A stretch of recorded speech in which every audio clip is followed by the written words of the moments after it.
Good afternoon. I'd like to take this opportunity to welcome you to the school board this Tuesday, January 21st. If you wish to speak during the hearing of citizens, please pick up a card in the back of the chambers, print your name and topic clearly, and return the card to our board assistant, Kathy Tompkins. At the appropriate time, I will call you up to speak. Please join me now in the flag salute led by Venice High School JROTC under direction of retired Captain Dean Crum.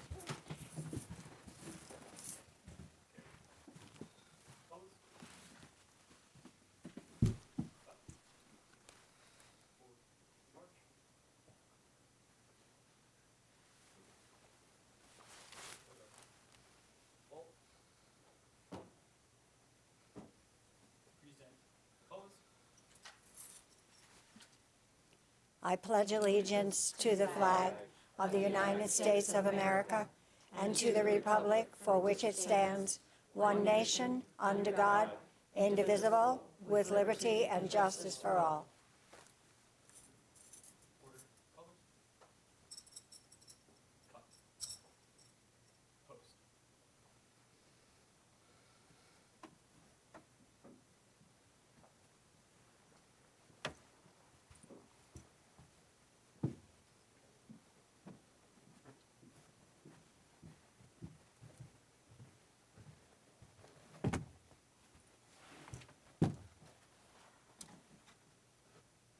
Ready, seat, cut, hand salute, at 2, post.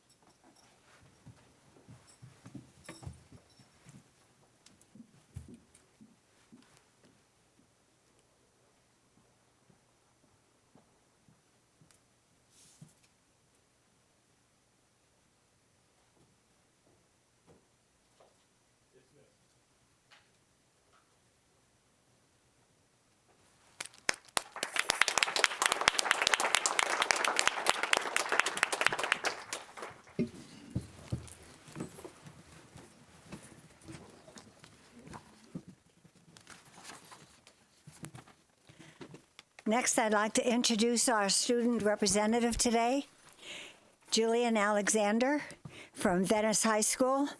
Welcome, Jillian. It's nice for you to join us as a student representative. Would you please tell us a little bit about yourself and what your goals are and what you'd like to do?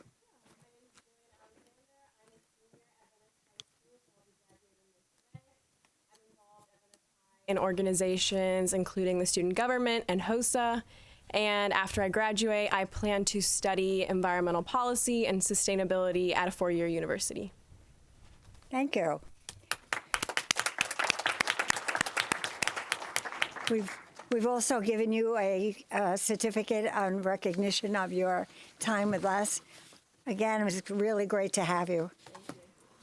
And please feel free to speak. I don't know if your button works or not, if you can charge it, but let me know, all right? Thank you.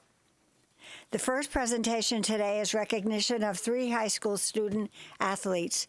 Would James Slayton please approach the podium?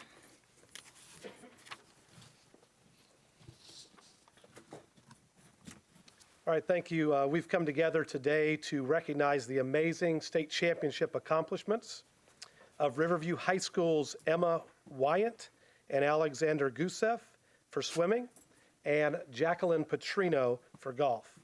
I'd like to thank Superintendent Corcoran, the board, and Mr. Hardy for realizing the importance of recognizing these great accomplishments by our district athletic teams and today individual athletes.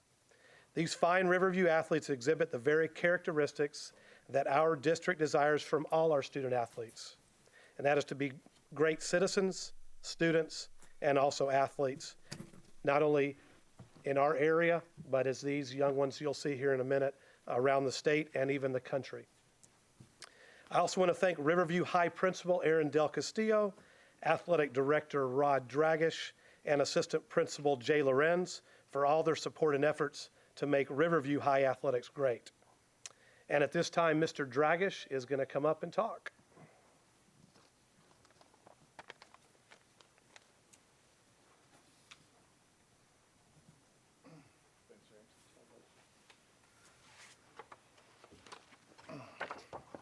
right, good afternoon, everyone.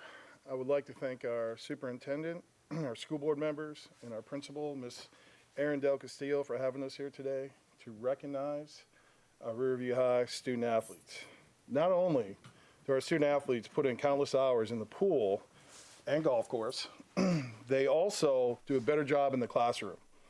From their morning workouts and afternoon practices, Emma and Alex found time to maintain a whopping 3.7 GPA. Emma also won the Miss Florida Swimming 2019 swimming champion, where she is the best swimmer in the state of Florida.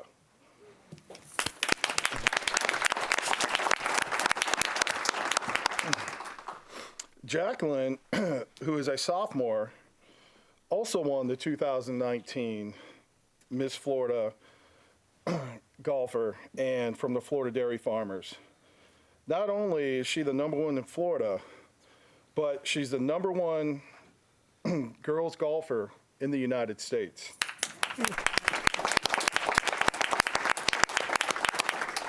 Jacqueline has beat out over 76,000 high school girls in golf to the ranking as #1, 76,000. And she is #1.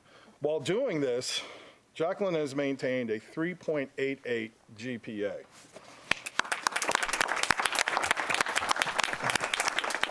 On behalf of Riverview High's administration and athletic department, I can truly say that we are proud to have you three as Rams, and I know you'll represent the Ram Nation very well with your future endeavors.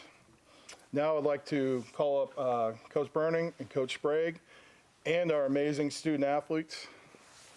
Coach Burning's going to say a few words on Alex and Emma.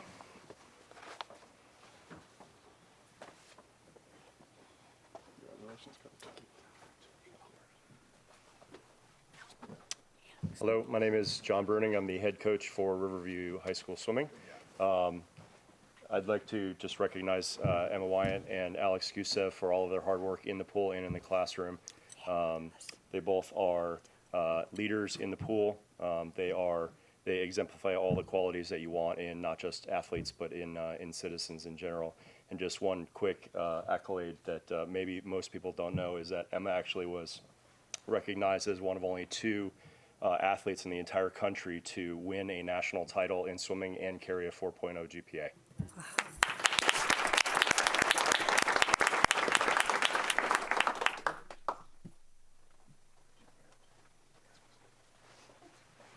I probably don't need this. I'm the boys coach. The girls coach couldn't make it. I'm the golf coach. This young lady, for those that golf, has done amazing. When you win the state championship in Florida in golf, you're pretty good. Okay, this is not Massachusetts. Okay, so there's a lot of tremendous golfers. She shot 8 under par to win the state and probably left some strokes out.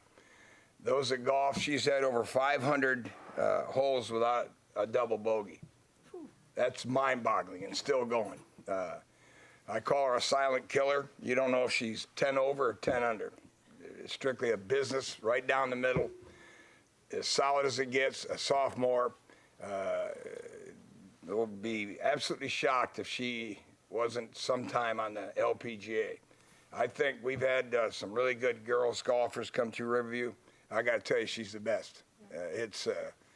She's crazy good. She can't beat me, but she is an outstanding young lady, maintains a 3.8, and it's absolutely fun to watch. I'm enjoying the next 2 years, but thank you very much for honoring her. She certainly deserves it. Thank you. Thank you.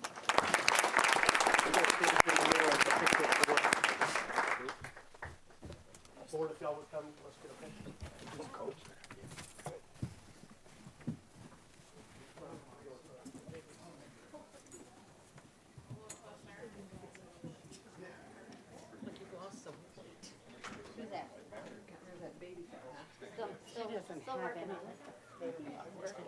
Still working on it. Well, we got, mine's 40-some years old. I got it for days.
Mrs. Goodwin?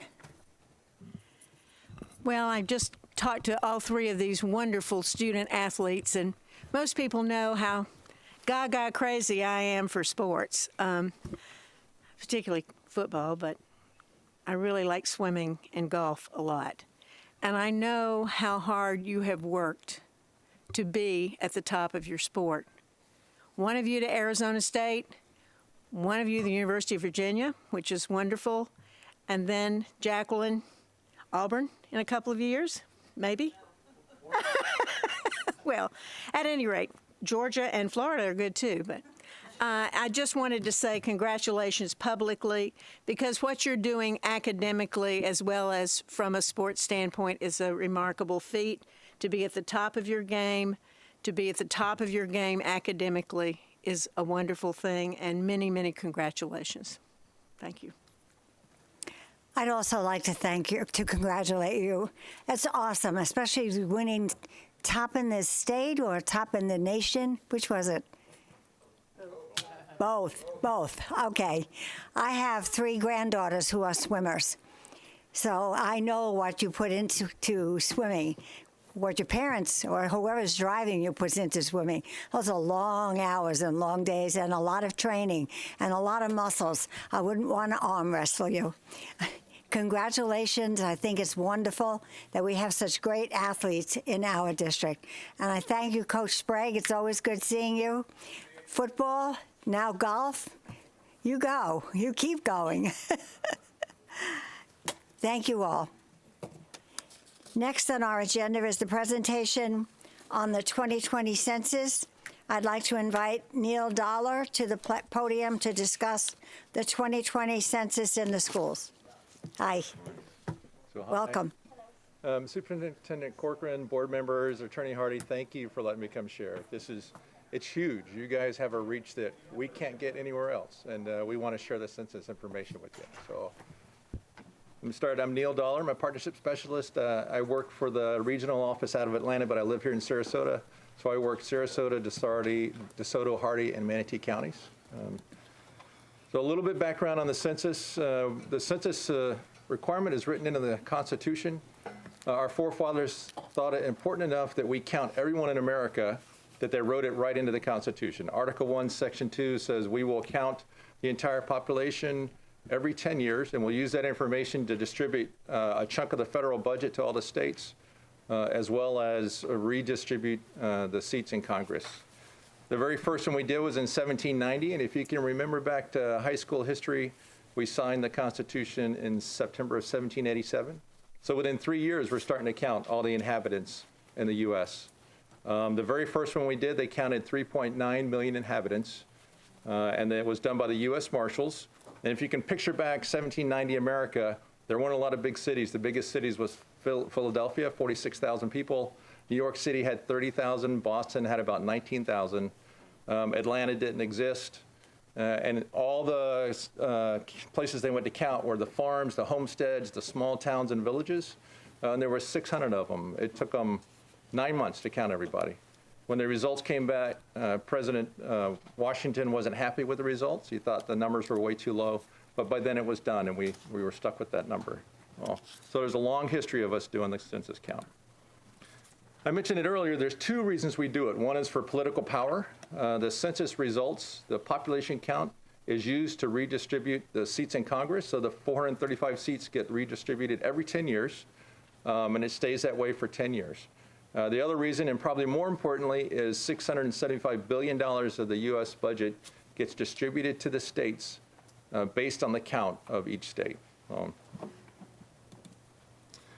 Some of the programs that use the count to get funding is listed right here. It's Children's Health Insurance, Medicare Part B, WIC, Head Start, a lot of children's programs, and as well hospitals, highways, fire departments. There's 132 different federal programs that use the data that we collect when we do the census to distribute dollars. So this shows in 2010 the response rate we had. Across the nation, we had a 72% response rate for mailing in the questionnaire. In Florida, it was 74% for the whole state. In Sarasota, it was 75%. which sounds much better than the national average, but when you think about it, that means that 1 out of 4 households didn't bother to mail it back in. So we can miss a lot of people if we don't do this right. The 2020 census is going to be different. For the first time ever, we're actually going to do it through the internet. So the way that's going to work is the week of March 12th, we're going to mail out the questionnaire. Actually, we're going to mail out a letter to every single home in America. On the letter, it's going to have a code associated with the address. We're going to ask you to go online, put in your code, and answer the questions. Then you're done. Answer it for every single person in your home.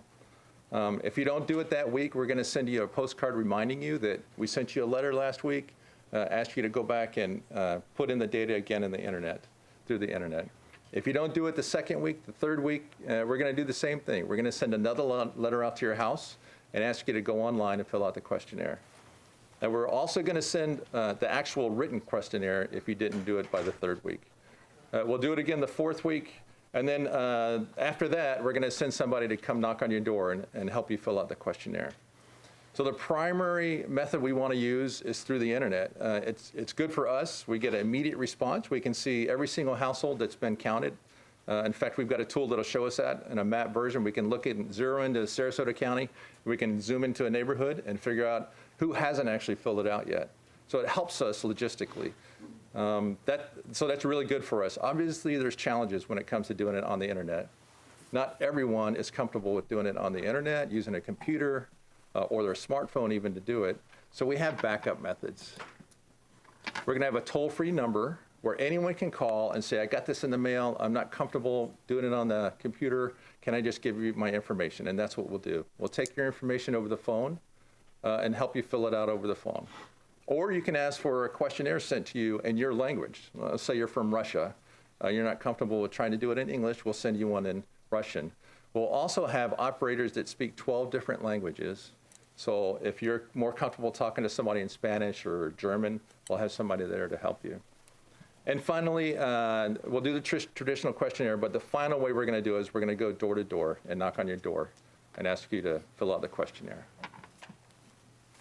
And feel free to stop me if you want to ask questions. So I don't know what the policy is here. So one of the concerns I know in the communities is privacy and confidentiality. When we collect your data, it's protected. We are not going to release your personal information. Personal information is your name and your date of birth. We don't collect your social security number. We do collect your address, and we collect some demographic data about the people in your address, at your address. But right here, Title 13 of the U.S. Code says that if any of us from the Census Bureau were to release any of your personal information, it's a felony, and $250,000 fine and 5 years in a federal prison. So your data is protected. Your personal information is protected for 72 years. And what I mean by that is, when we get your name and your date of birth, we're going to seal that information, and we're not going to release it to anyone for 72 years. So if you went to Ancestry.com today and you wanted to look up the census where your grandparents filled out the census for 1950, it's not there because it hasn't been 72 years yet. So you can't see the census from 1950 yet. You can't see it from 1940 because 2012 was 72 years. So your personal information is protected. So what we do collect and distribute is demographic information. How many people are in that residence? What are their ages? That kind of information. So there are challenges when it comes to collecting information like this. So we have hard to count indicators. Persons at or below poverty, persons on public assistance, on Social Security, where there's minority groups, recent immigrants, workers in a linguistically isolated community. Like I know there's a large Russian population down in the south part of Sarasota County. If they're sticking within their neighborhood association, it may be challenging to get them to fill out the census questionnaire. Another area for us is the rural areas. We will not mail anything to a P.O. box. So if you think about some of our agricultural areas, they're on P.O. box system. We're not going to mail them the questionnaire. What we will do is we'll send teams to those areas and hand deliver a questionnaire, but we're not going to mail it to them. Another area is single parents. And the biggest area group we missed in 2010 was children under the age of 5. We missed 1 million kids across the country that were under the age of 5. And if you think back to the federal dollars we distribute, a lot of that money goes towards children's programs. This is a tool called Roam. Roam allows us to look into, we call them tracks, the colored boxes on the screen. When we look at Roam, we can tell which areas we know we're going to have a hard time counting. The darker the color here on the screen means that's an area we know is going to be hard to count. So we're going to focus more emphasis on getting into those neighborhoods. So we do have an outreach strategy we like to use called a Complete Count Committee. Complete Count Committee just means that it's a group of subcommittees made up of businesses, local government, education, faith-based, service providers, business, the list goes on. And what we want to do is use those subcommittees to actually reach out to the people they know in their community associated with them, because we need trusted voices. A lot of these communities, they don't trust a guy like me walking in saying, we want you to fill out the questionnaire.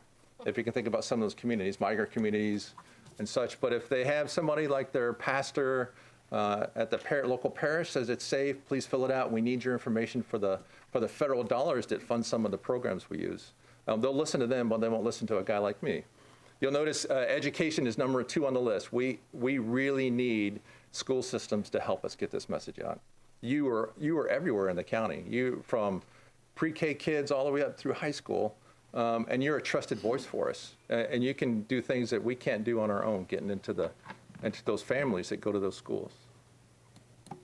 And I know that Friday, Vice Mayor Freeland Eddy was here, I think, and talked to you about her Complete Count Committee. I'm working with them right now in the city of Sarasota, and I know she would really like somebody to attend from the school boards. She asked me to mention that. So here's some things we all can do to help our community. So one is just share the information about the census to family, friends, neighbors using whatever media choice you want. Facebook, next door neighborhood, any source, just talking in general through email. Again, the better, more accurate count we get, the more federal dollars for programs we'll receive. And then you can help others fill out the questionnaire. There's a lady on my street that's 92. So when her questionnaire gets there, when I get mine, I'm going to walk down and ask her, can I help you with your questionnaire? So we can all do those kind of events. So the bottom bullet on there, help us connect with the schools. That's really why I'm here. We'd like to get into the schools and talk with the principals about the census and how we can share it with the kids, as well as statistics in schools, which I'm going to get to in just a minute, which is another program we have.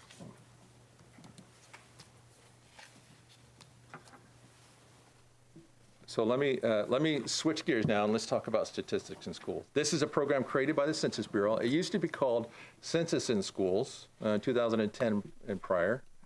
But we changed the name because we don't want it just to come around every 10 years when we talk about the census. We want to develop a program that you can use year-round in your school system.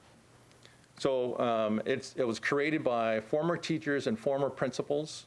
We hired them to come in and create a program that's very easy to pull off the shelf in the classroom and let the teachers develop, use the tools that we've already developed to reach out to the kids in the class.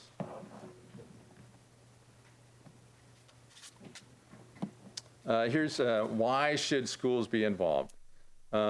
First of all, it's the federal funding. Those kids can reach out to the parents and remind them about the census. It'll also help them learning statistics from an early age. We want them to start learning about math and statistics. It's just another tool for the teachers to use.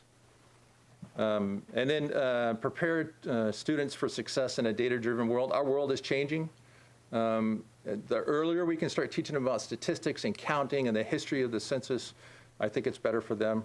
And finally, we want to motivate parents to actually complete the 2020 census questionnaire. So statistics in schools is unique. It's free. Classroom materials already ready to be used, pulled off the shelf, like I said. It empowers students and teachers to understand their community. We use real census data to go in and do studies and review their community. Some things that are new this time for 2020, there's 67 new activities. You can download colorful maps. I can bring you materials. Storybooks are there. There's engaging videos. And there's resources for people who use English as their second language. There's a lot on the Census website. Again, there's resources for every age, pre-K all the way up through adult education. So we want this, again, to be used more than just in 2020 to tell about the census. We want them to continue using this material through the next 10 years, and we'll keep updating it as year to year as it goes by. We have a week dedicated for statistics in schools. It's March 2nd through the 6th. A lot of the schools that I've spoken to in other counties, they're using this week to actually have parties, competitions about sharing the message with the students in different classrooms. So look at that message trickle down to the home. So if you were to go to census.gov/schools, there's all kinds of census materials there. Brochures, flyers, other information, as well as that's where you start to download the fun facts, 5-minute challenges, newsletters, and that's where you can start pulling off their information in the classroom for the lesson plans we've already developed that hopefully the teachers can use. There's art resources, wall maps. One of the best looking materials we've created is coloring books for kids, and it talks about the census and why it's important, why we do it, why it's important to count everybody. It's a great education tool for kids to carry home and share with mom and dad, or mom or just dad. It's in Spanish, and we have one in English.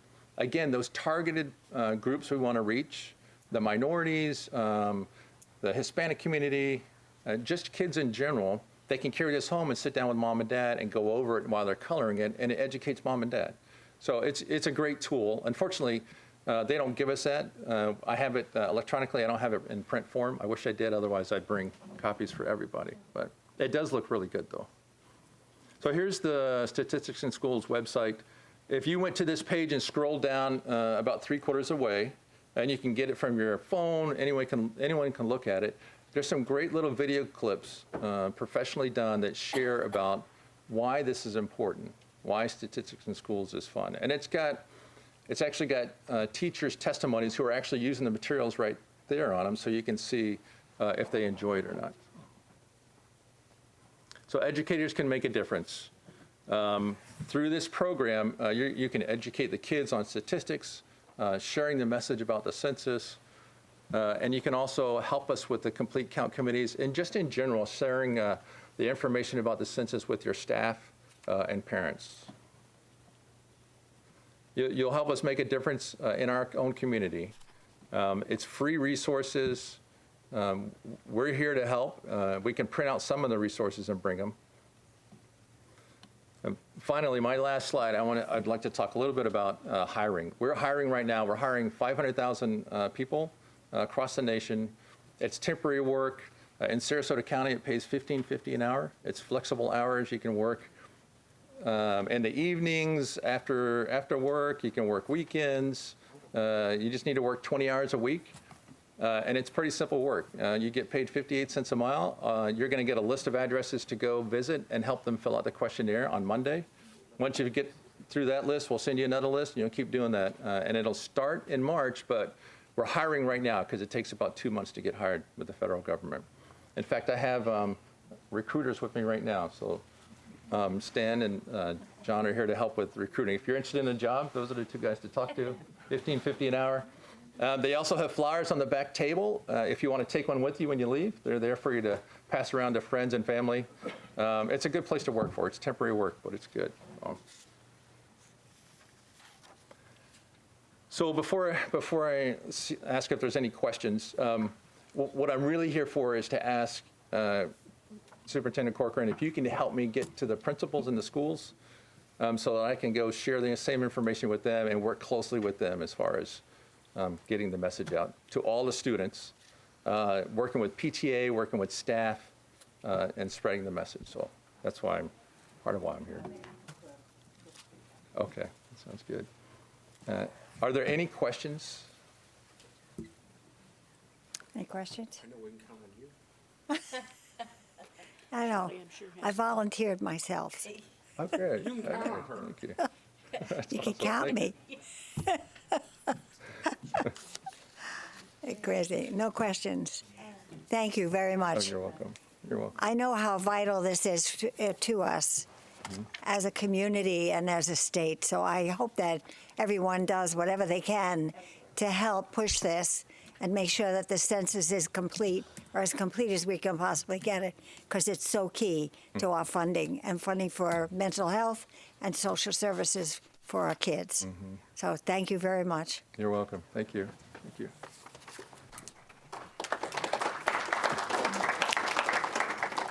Mrs. Corcoran, do you have another one? Another? Superintendent's report? Yes. Okay. So yeah, I have a couple of items for the superintendent's report. First, you have a new business item number 43 regarding the revising of a section of the student progression plan specific to Pineview. And I'd like to ask Dr. Stephen Covert to kind of come up and give us some information on that item. Go for it.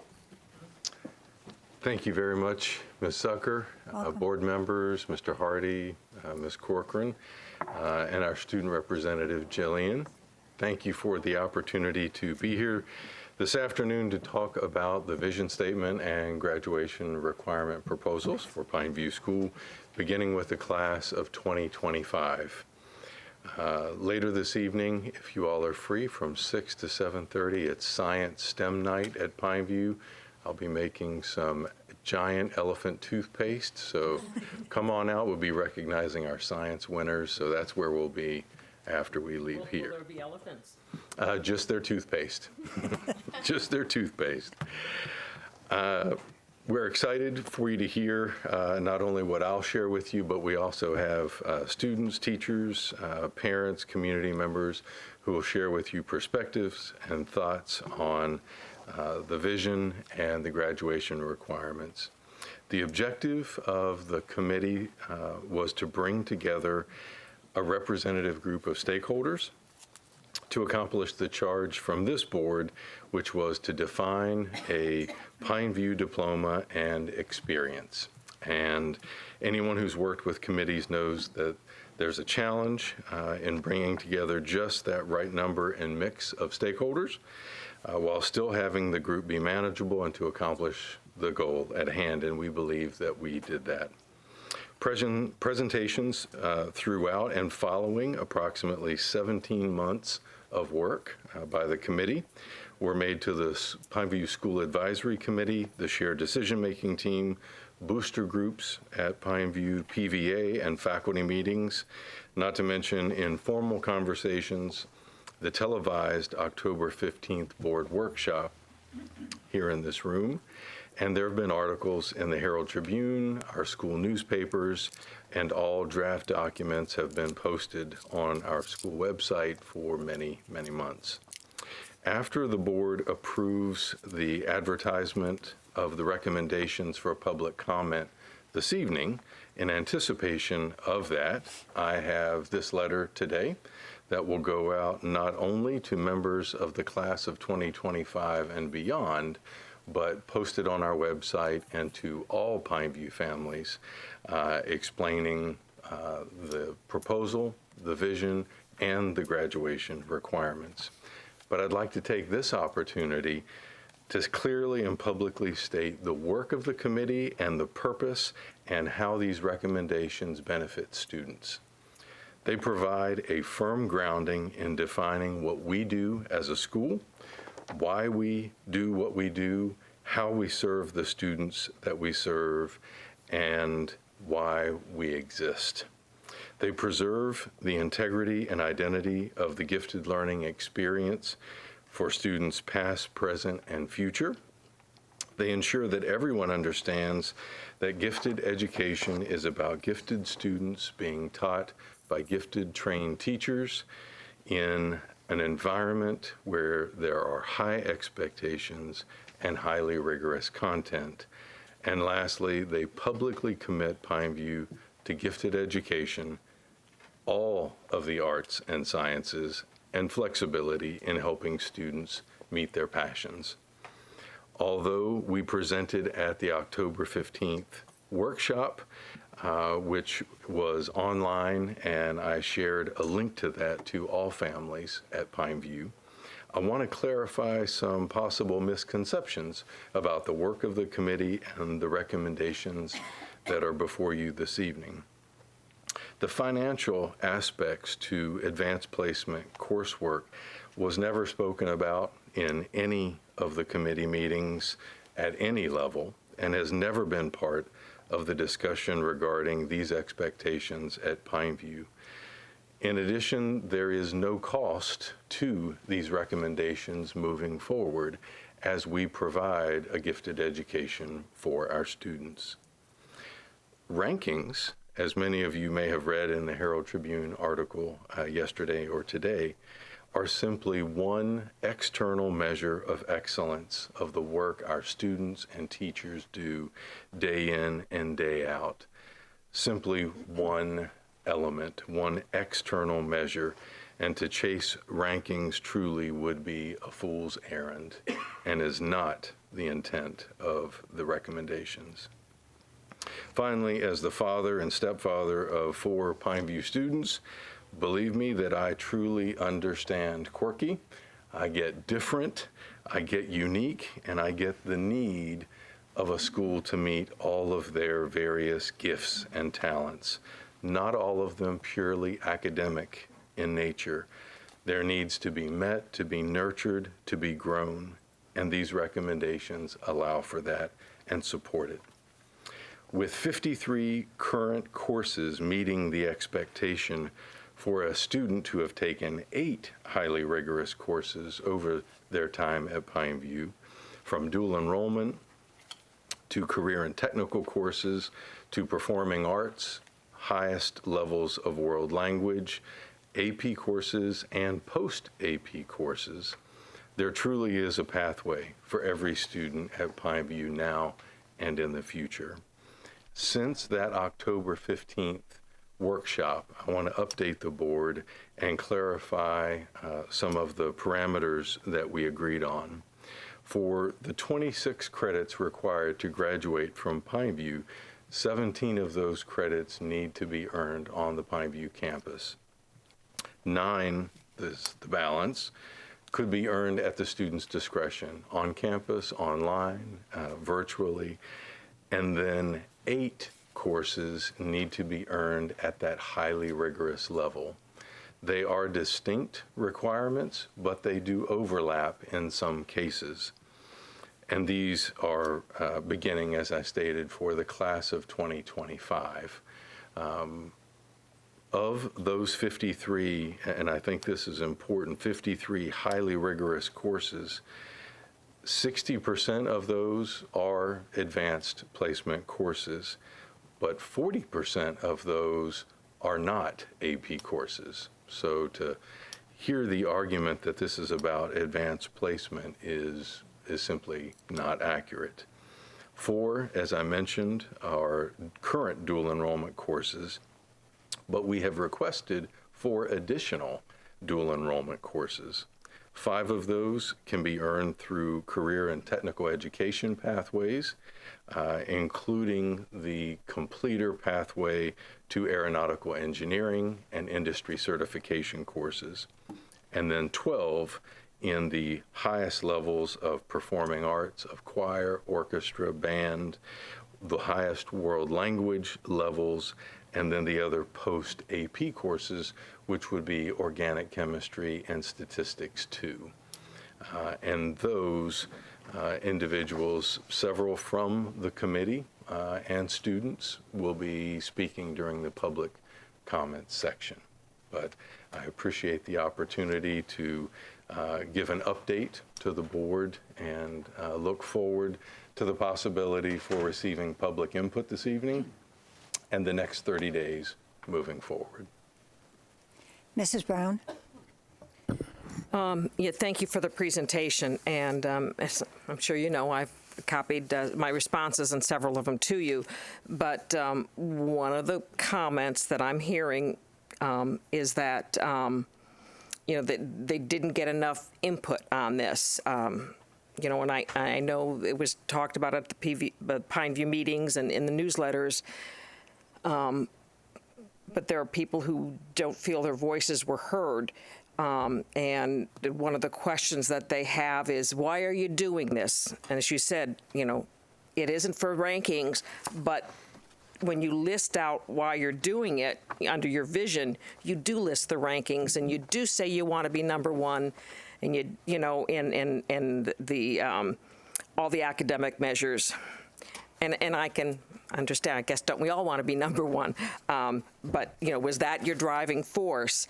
And these 8 rigorous courses again are something that it gives a lot of them heartburn. And you've already talked about how much it'll cost, and it's not going to cost us anything because we're already providing these. But, you know, perhaps you could, again, just touch on, was this an open process? Oh, and there was supposed to be a letter you were supposed to send to all the parents telling them what it is. They said they didn't get that yet. But why are you doing this? How does it help our students? And what about these rigorous courses? Why do we have to take those? I'll start with the thank you, Mike. I'll start with the national ranking question. In several of our meetings, well, throughout the process, we had a facilitator who works with groups as they define vision as organizations. And part of the recommendation was you need to have something to measure yourself and your progress against or toward.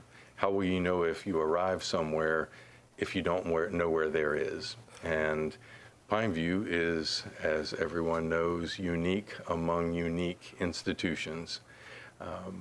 But we are often compared to schools like the Thomas Jefferson School for Science and Technology or the Dallas Magnet School, and we are a gifted magnet school. Those schools are often ranked. However, each ranking organization has a different algorithm for what they weight in terms of priorities. So to try to go down that rabbit hole would, as I said, be a fool's errand. But we needed some sort of context to talk about how do we measure, are we really and truly meeting the needs of gifted students? One of the aspects was national rankings, but that in no way was the driving factor. The social and emotional wellness of our students is also one of the measures that the committee talked about, and I know you'll hear some about that this evening, which provided the impetus for Pineview to partner with PVA in presenting social and emotional workshops for parents, Saturday workshops with our Fiddlers partners, and during the day to students providing social and emotional support along the way. It in no way had anything to do with rankings or financial anything. That wasn't part of it. As far as information, I mentioned the different venues that we presented, including the televised October 15th meeting and the articles in school newspapers and on the internet and the Herald Tribune. Sending a letter to parents, I held up the letter just a moment ago. As we have presented, and I think this truly is a strength, in some ways though it may have been a weakness, but a strength of this committee coming together is that they have listened and they have heard concerns. Because where we are right now is not where the committee began. And at each presentation and step along the way, we've received feedback, considered it thoughtfully, and reacted. To have sent home 4 or 5 different letters would have, I think, been quite poor form.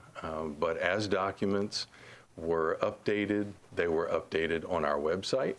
And now that we have the class of 2025 solidified, and this vote this evening to advertise what those graduation requirements are, we have a letter to send home, and then 30 days for everyone to weigh in, give their thoughts, ask questions, and provide feedback. Did I answer all of your questions? I think the other one would be the rigorous courses. Rigorous courses. 8 rigorous courses. Is this going to put it out of reach for some students, especially as we're trying to diversify our student body? Great question. And It wasn't mine. I mean, no, it's a great question and something the committee wrestled with quite a bit over those 17 months. Again, thinking about other schools that are similar in some ways to Pineview. Pineview is a grades 2 through 12 school for identified gifted students, whereas, for example, the Thomas Jefferson School for Science and Technology is a high school only. It's still for identified gifted students in Northern Virginia, but it's only a high school. But in looking throughout the country and in Sarasota County and in the state of Florida for what do other similar, at least in some ways, schools require or expect their students to have completed, the coursework ranged anywhere from 10 to 14 highly rigorous courses over the 4 years of high school. And at Pineview, our students began taking, in some cases, high school credit courses in 6th grade. We do have some students who take Algebra 1 honors in 6th grade, but students, for the most part, began Algebra 1 honors in 7th or 8th. And then World Language first level honors in middle school as well. But the schools that we discussed, as I mentioned during the October presentation, they set standards significantly higher, 10 to 14. But we want, and we took that into consideration, we wanted to look at our own data. And the data that I shared with the board at the October 15th meeting was what percentage of students for the last several years, if these requirements had been in place when they began their high school career, would have been able to meet it. And in 1 year, I believe it was 88%, and I'm just going off the top of my head, in 1 year it was 94%. Since that time, and Pineview students, as you all know, and as the father of 4 of them, whatever bar you set in front of them, they will meet it, and then some. But since that time, the feedback that we've received and many thoughtful hours of discussion, we have extended and expanded that list of highly rigorous courses to include many or all of the fine arts, world language, CTE courses, the dual enrollment courses, and so forth. And so retrospectively, again, looking at those students, they all would have met that criteria. And I want to answer a question you haven't asked yet. Lawyers say don't answer a question that isn't asked, but I'm going to. If our students meet that threshold, then why do it? And that also is a perfect question. It's a perfect question in that it allows us the opportunity to publicly define what we expect, who we are, and not create a ceiling, but create a baseline expectation. Because if you don't have a baseline expectation, then students have the opportunity to not take courses with Pineview teachers on our campus in the environment of high expectations and high rigor. And not that that opportunity is a bad thing, but it's an opportunity to say, I don't necessarily need to be at Pineview. And Pineview has defined itself this way. The students, there was one individual who contacted me and we had a great discussion. He's a very successful doctor in Sarasota County and a Pineview graduate. And he said, if these had been in place when I was there, I wouldn't have been able to meet it. And we went through the classes that this physician, this doctor, took. Many of the courses we currently offer didn't exist back then. So he wouldn't have had the opportunity to take the courses, nor were all of the supports in place that are now. So by defining what the expectation is and by supporting students and their families and working with them beginning in middle school, we are confident, more than confident, that our students will be able to meet that threshold. And 8, the reason we arrived at 8 was that it was the We looked at the mean, median, and mode for the number of AP courses taken and dual enrollment courses, and the committee felt very solid about the number 8. Thank you. Thank you. Mrs. Ziegler? Thank you. Thank you. I'm sure you knew I had questions. But first of all, I want to thank you and Mrs. Kokoza and Mrs. Spielman for their time the other day. I know we had a very long conversation, subsequent which I've had a lot of families and had the opportunity to speak with a substantial amount. And I know there's been, I actually have not had the opportunity because I just got to read through all of the emails or letters that have been sent through. And so I think it starts with there's definitely some misinformation out there. And but part of that is sometimes, and I've struggled. One of my goals with talking with you and your team, and then reaching and speaking with families, was to clear up any misconceptions. But there have been times where I feel like I walk away, and I think I'm pretty smart, and walk away, and I still can't concisely articulate certain things.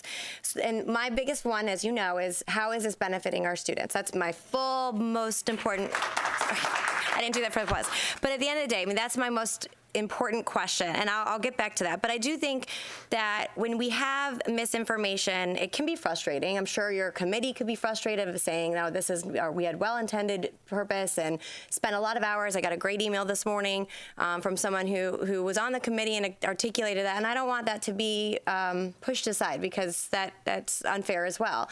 But when there is contradictory information, and I'll use one which is, I think, important, but there is a question, there's a circulation of, and I know I asked you this, about whether or not if someone didn't meet those 8 rigorous courses or those requirements, whether or not they'd be willing to walk, be able to walk at graduation. And when we met on last week at the Landings, not at Pineview, it was said that was not true. Is that the case? Because then when I spoke with parents, they said, no, at whatever meeting, and I don't know what meeting it was, that absolutely was said that would not be, the student would not be allowed to walk. That's a little piece, big one, but little, and I want to address that, because that seems to be, there's 2 different ones, and I want to make sure we have accurate public information. Absolutely. Okay. Whatever the expectation is, graduation requirements for any school, if a student doesn't meet those, then they don't participate in graduation. They do something else. It's a very small number of students who don't meet that threshold. They do graduate, they do receive a diploma. It is not a Pineview school diploma, but it is a diploma. They do not walk at graduation. I do not anticipate that being a situation moving forward. But a hypothetical was posed. I mean, we're going to have to work on a ton of hypotheticals with this right now, right? So okay. Hypothetical, a student attends Pineview and goes through all of their years, but in their senior year has a medical situation or a family situation. What would happen to that student? And I would like to think that we would have the support of the board and Ms. Corcoran and all of the staff, that we could bring a team together and put a plan in place to make sure that student was supported, that maybe timelines were extended so that that student could participate and fulfill their requirements. Mm-hmm. The goal, someone shared with me a rumor that the goal was to exit students from Pineview. That has never been the purpose of any of the work of the committee or setting graduation expectations. If a student doesn't fulfill the graduation requirements at Riverview High School, they don't graduate from Riverview High School. And that would be exactly the same situation we would be in. Okay, so just to clarify, because so that in the event, and I understand what you're saying, at all of our high schools, if you don't reach X graduation requirements, then there are repercussions. But I believe at one time it was said, no, they would be able to walk with their peers, they just wouldn't be able to get a Pineview diploma. I believe, was that said at any of our workshop? I believe it was said at a workshop, but I don't. No. So that's not the case. Okay. So again. The way you walk at graduation is if you complete the graduation requirements for the school. Okay. So if you didn't. I'm concerned about where do they graduate then? They are awarded a high school diploma. It's at Sarasota County Schools. Do they walk? No. Okay, so that is where there's some differing information, and I believe I heard one, and that's why I'm grateful for this, and I know this is kind of a hot seat for you right now, but I have to make sure where there's clarity. I think another really important part for me is we are and I always say this, data is really important, but it's not the end all be all. It helps us drive decision making. We use it all the time, certainly in finance and all the other things that we do. But when we're absent data, especially in a decision like this, that I still don't think that, and I haven't seen any data that substantiates this change, that's where I believe a lot of the other rumors or conspiratorial thoughts, so whether it's the financial tie to AP dollars, and I mean, we could list 100 different ones, right? If we don't have data substantiating this change, it makes sense. You create a void, whereas people try to understand why the change. So so I still haven't seen any data that really identifies how these and I also want to add, I think there's two issues that I'm following. There is the 17 out of 26 on campus, and which I would say I have scenarios which I can bring up, which I've talked with your team about, which they're kind of anomaly, outlier scenarios. That's why I think the flexibility is helpful, but fully understand that the environment that Pineview is, that you want to maximize that amazing experience, and you want as many of those courses to be taken on that campus. You have me on record, I say that, I understand that. But I do understand that there are going to be outlier scenarios, and I think it's certainly Pineview fosters those students. So, and then there's the 8 rigorous courses. So those are two separate issues that I kind of feel like are being smushed together. So if you hear concerns, a lot of it is on their 8 rigorous courses. So you mentioned the two, and as far as a measurement, you mentioned, I heard Thomas Jefferson, forgive me, the other school. Those are public schools? Dallas Magnet School. Okay, they're magnet schools. Are they for gifted, or are they just Both of those schools are for gifted identified students. So they are, okay. Just wanted to make sure we're comparing apples to apples. And so then we go into, so I cover the graduation. I go to the purpose of when I go back to why this, and what's the purpose. And it was to have a firm grounding on why we exist, how we serve our students, and underscoring the gifted, trained teachers under rigor and high expectations. But the key part that I thought was really important was gifted, that supports gifted arts and sciences, and flexibility. Flexibility is really important to me, but I also understand that environment. I go back to that. I know I've gone back for years with the dual enrollment, and I understand the argument of saying, if you go to Pineview and you're off campus junior and senior year, why are you going to Pineview? Have we ever had any students that do that? Yes. Approximately how many? It is a small number. We can get you the exact number. But I think that's important, because if it's but I think that's important. And so we've had we've had students that leave their sophomore year, basically go full-time, dual enrollment, et cetera. So I understand that balance, but I worry that this change eliminates that flexibility, because there can be a student that is off the charts in mathematics and has, I'll use ENC 1101, 1102, because I used this scenario before. So in this new scenario, if a ninth grader wanted to take 1101 and 1102, and was on this with the new graduation requirements and had to take those 4 ELA classes on campus, right? Because that's a core class, right? And because the way Pineview is unique, where they build their master program around the variable registrations, let's say that class isn't offered anymore in their sophomore year, I believe this new graduation, because it's codified in school board policy rules, would actually tie the hands of that. I mean, I believe there was a scenario of saying, we'll try to work with that family, but if we change this, we don't really give them that flexibility anymore. Am I right? No clapping, please. Am I right? Thank you, do this. Yeah.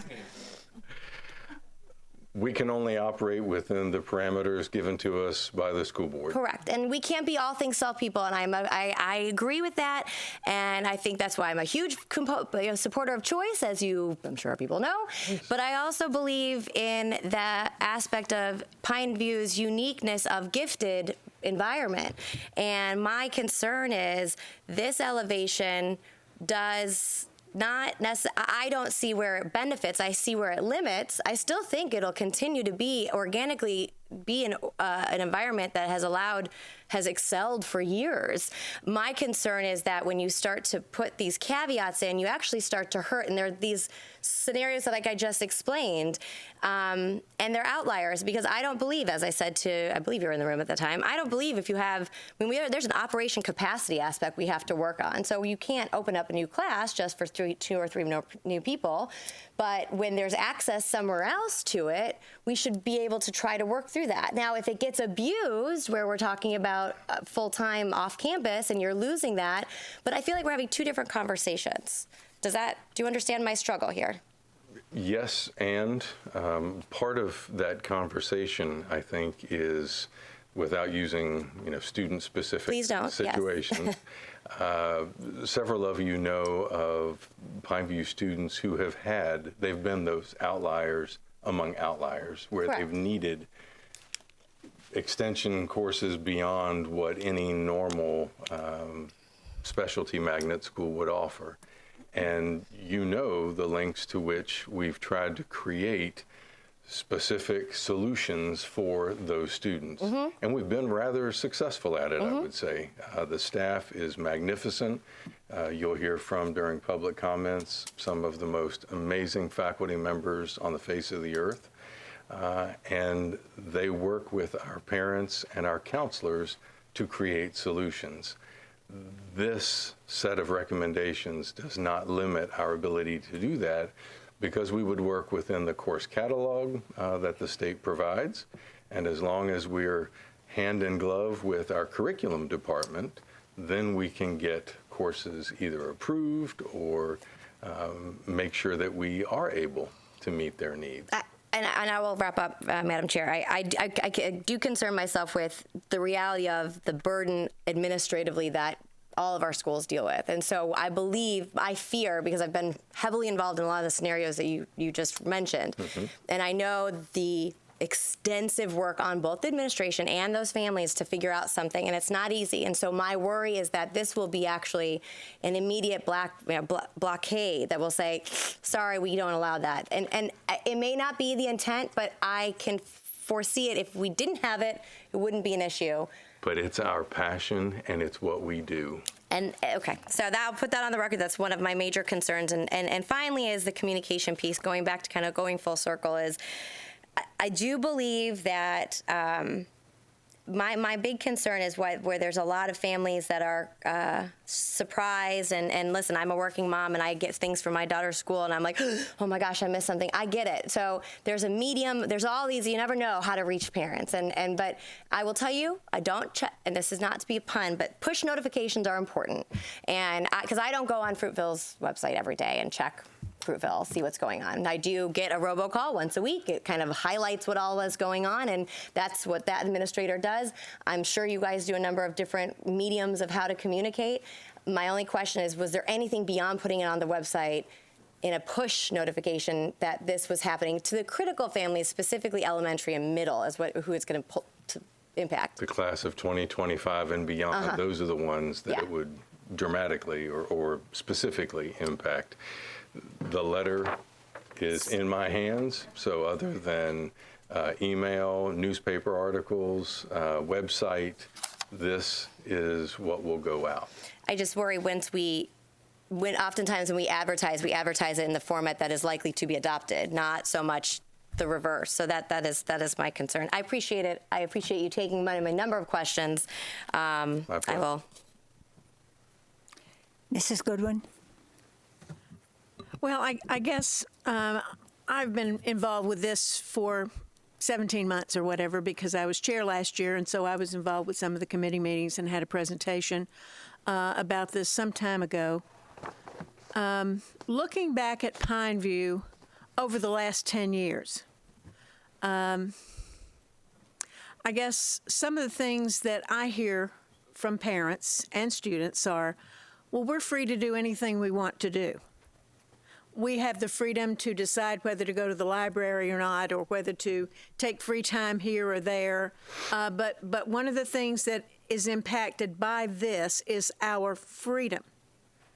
And I've seen both ends of that freedom. I've seen those students who are gifted in, let's say, mathematics and have passed through all of our math and all of perhaps college, community college math, I see that arena of what do we do for that student. But I also see the other end, and that's that student who may be marginal, who may not have quite the GPA to stay at Pineview. And my heart goes out to that family and to that student, because who wants to be in that situation? But I have great concerns with that. 3 years ago, we started talking about dual enrollment more so than ever, and I'm a great proponent of dual enrollment. But perhaps you can speak to this flavor of freedom that I hear so many students speak about. There is quite a bit. It oftentimes feels more like a small college campus than a K-12 or a 212 school environment. There are many freedoms that our students enjoy, from the classes they select to their freedom on campus. And if you're there from 2 through 12, I'm not sure, unless you actually visit or have friends at other schools, they realize what actually goes on.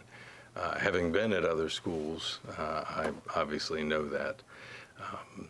But the freedom to make those choices, what I share with students and the admin team and our teachers, with great freedom comes great responsibility.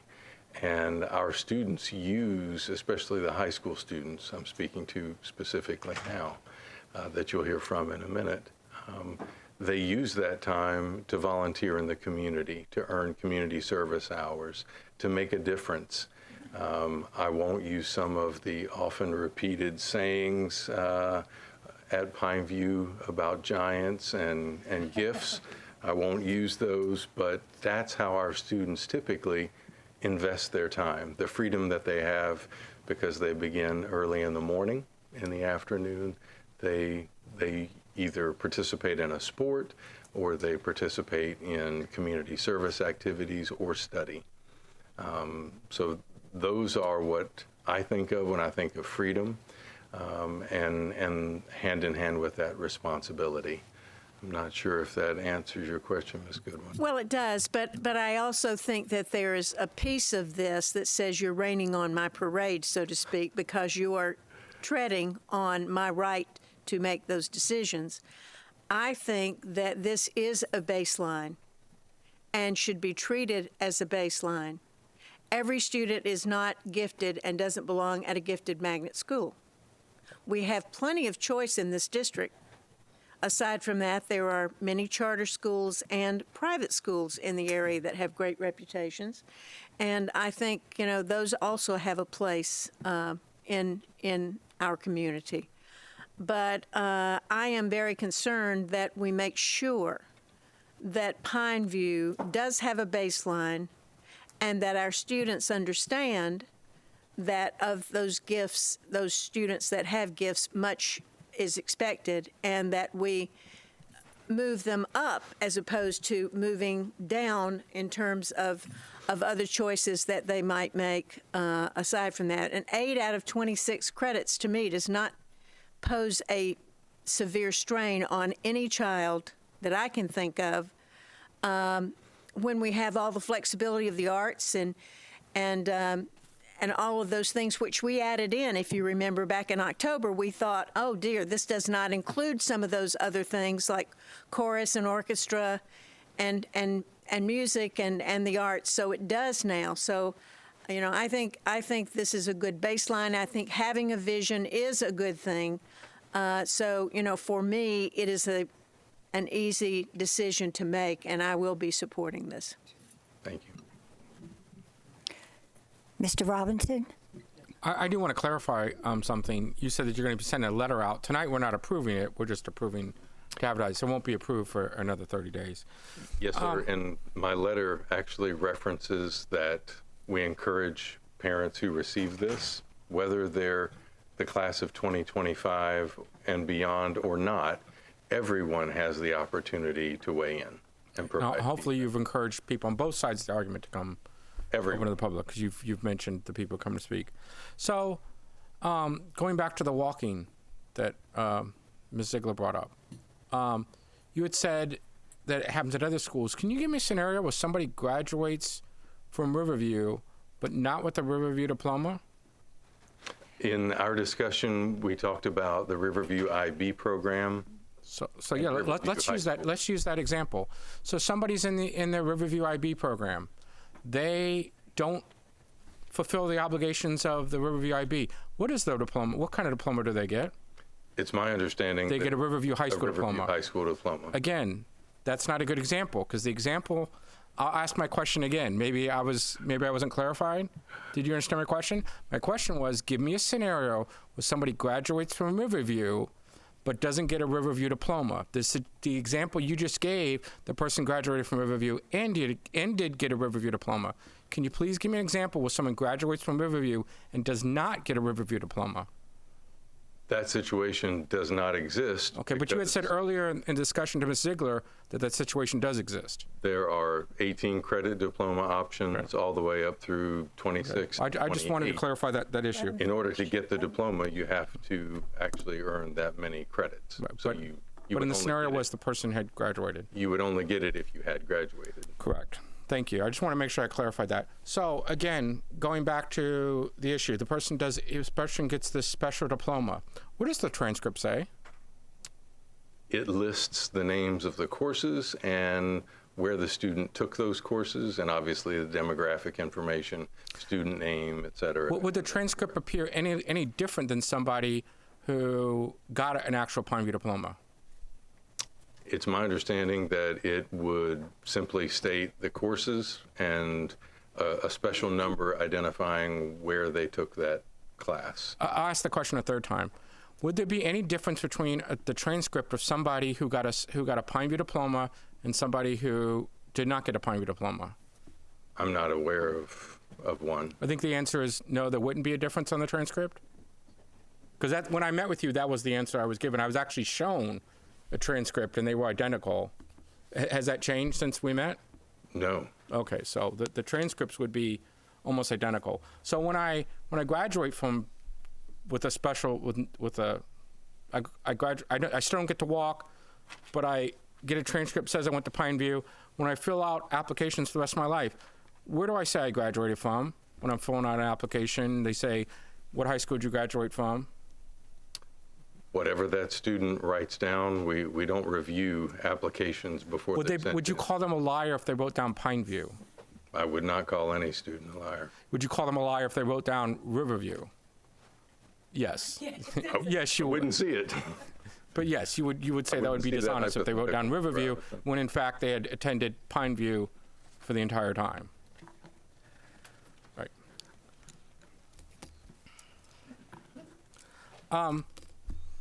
I mean, the point of my question is, my thing is that you're requiring all this stuff, but at the end, the differentiation is such a, take the IB program. If you're in the IB program at Riverview and you don't attend the IB classes and you're at SCF full time, guess what? You're no longer in the IB program. They're not going to wait until the end and say, by the way, now you don't get a diploma. They're going to tell the people long before that. And so by having... As would we, Mr. Robinson. But it seems like the stick, your stick happens at the end. If those people were kicked out of Pineview ahead of time, we wouldn't even be having a discussion about whether they get the actual Pineview diploma or not. My point is if you allow people to stay in Pineview all the way to the end, and then at the end tell them, oh, you don't get a Pineview diploma because you were one class off or whatever, but they met all the requirements, just seems a little disingenuous to me. It's almost like a little switcheroo to me. I also think let's take the opposite end of the spectrum in Sarasota County. And I think the opposite end of the spectrum in Sarasota County would be a school like Triad. And in a school like Triad, the controls are tighter. They don't get to go dual enrollment, I would imagine. They're in a classroom in front of a teacher, and that's their only choice of the educational function. As you move away from Triad, the educational options that are available to people get greater and greater. And that has occurred over time. For example, when I went to school in a one-room schoolhouse, there was a teacher in front, and she was teaching 12 grades, and that's how you got your instruction. But as more and more options, as the internet evolved, as there was dual enrollment of colleges, more and more options were opened up to the educational process. And it almost seems like we're going back by taking away those options. I personally feel that those variety of delivery methods in the educational field has made education better, not worse.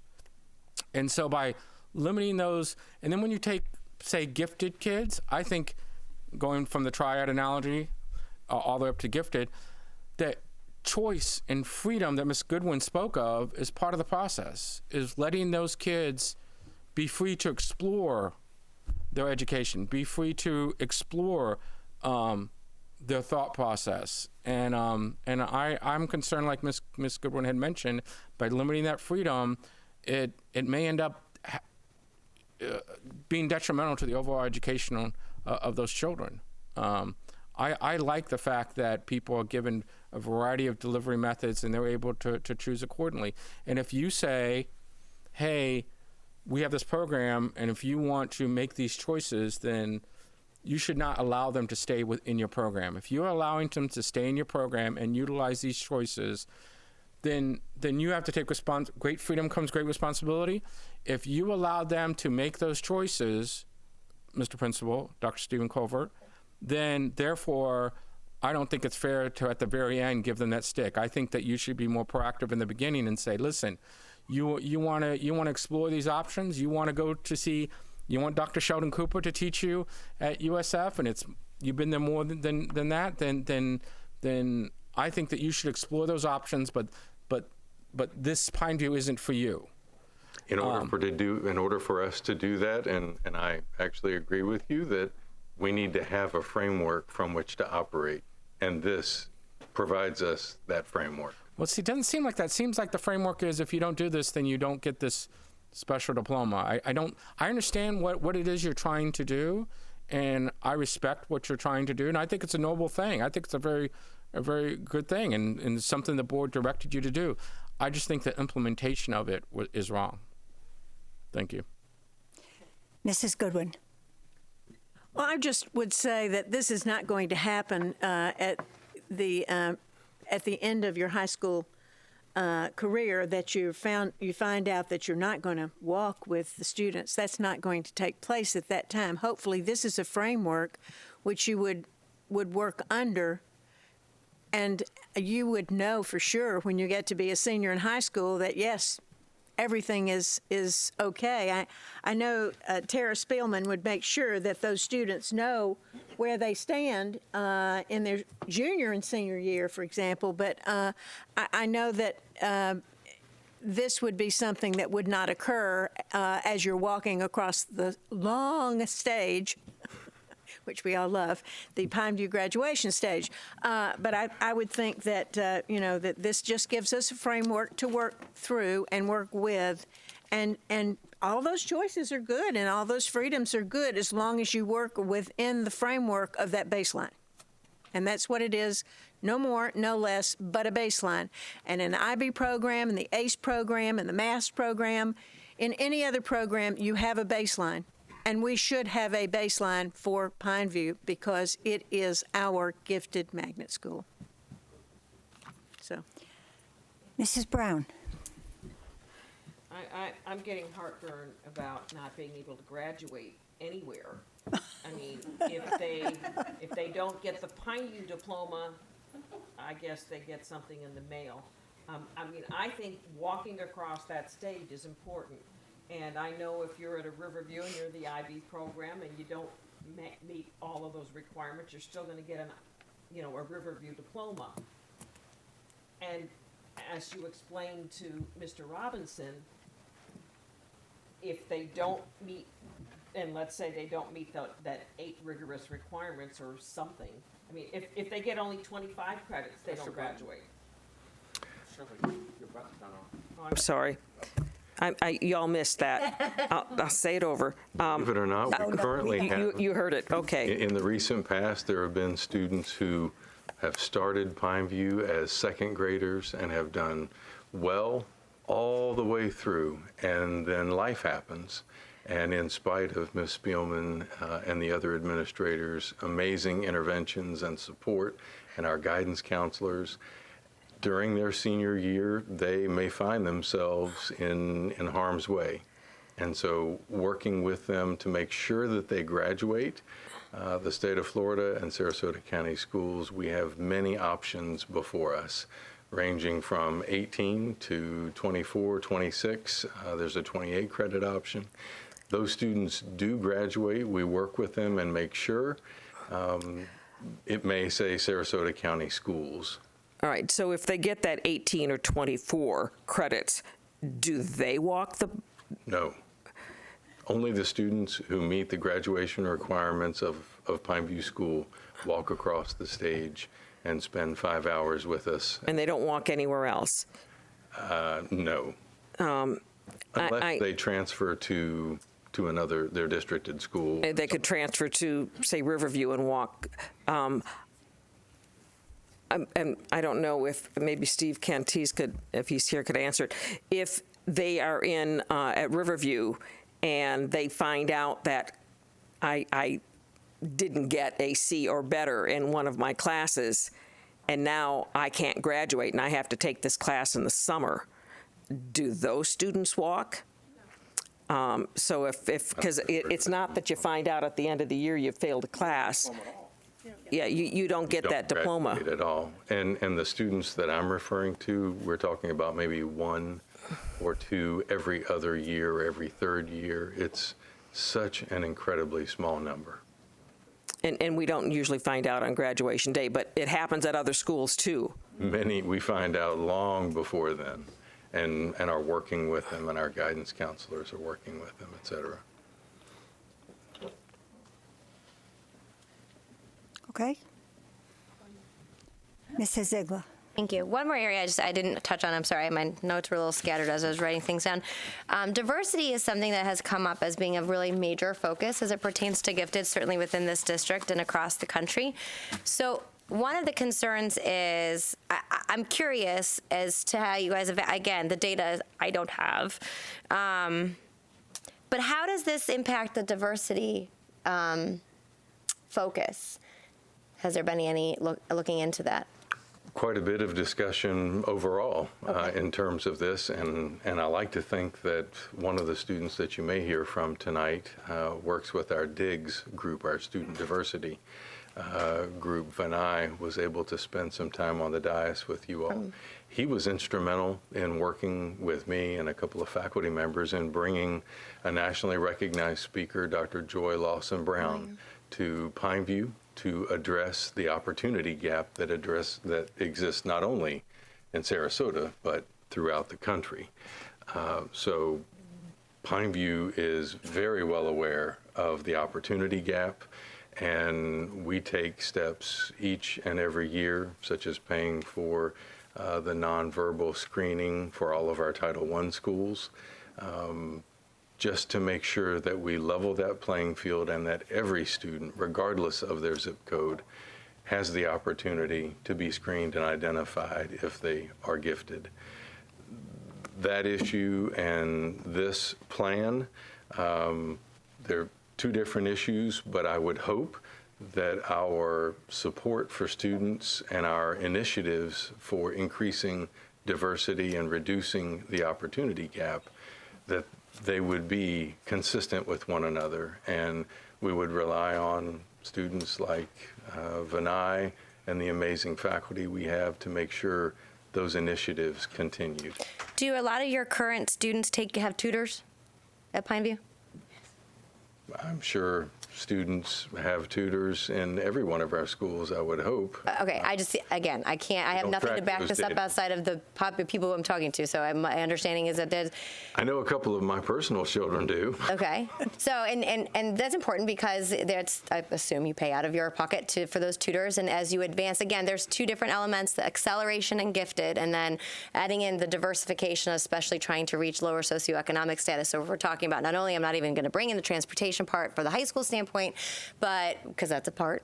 But my understanding is there are a substantial amount, especially as was noted, our students at Pineview, when they have a benchmark, they go above and beyond. So now we're adding that benchmark up here, and they're going to go above and beyond. Naturally, I think they probably already go above and beyond, but if you're adding in some of these extra elements and trying to hit my understanding is there's a substantial amount of students that oftentimes have the need to get tutors, which costs additional money. Again, that's narrowing the scope oftentimes as to who this high achieving, gifted environment is really attainable to, and that's one other areas I just wanted to touch upon. I'm going to stop. I'll let families just make mention, but I did want to ask about the diversity. To address that, Ms. Ziegler, on campus for free, students are able to earn volunteer hours toward their bright futures by participating in a program called Scholars for Scholars, where they actually tutor other students. So it's free, it's at no cost, and the Diggs group was certainly interested in expanding that.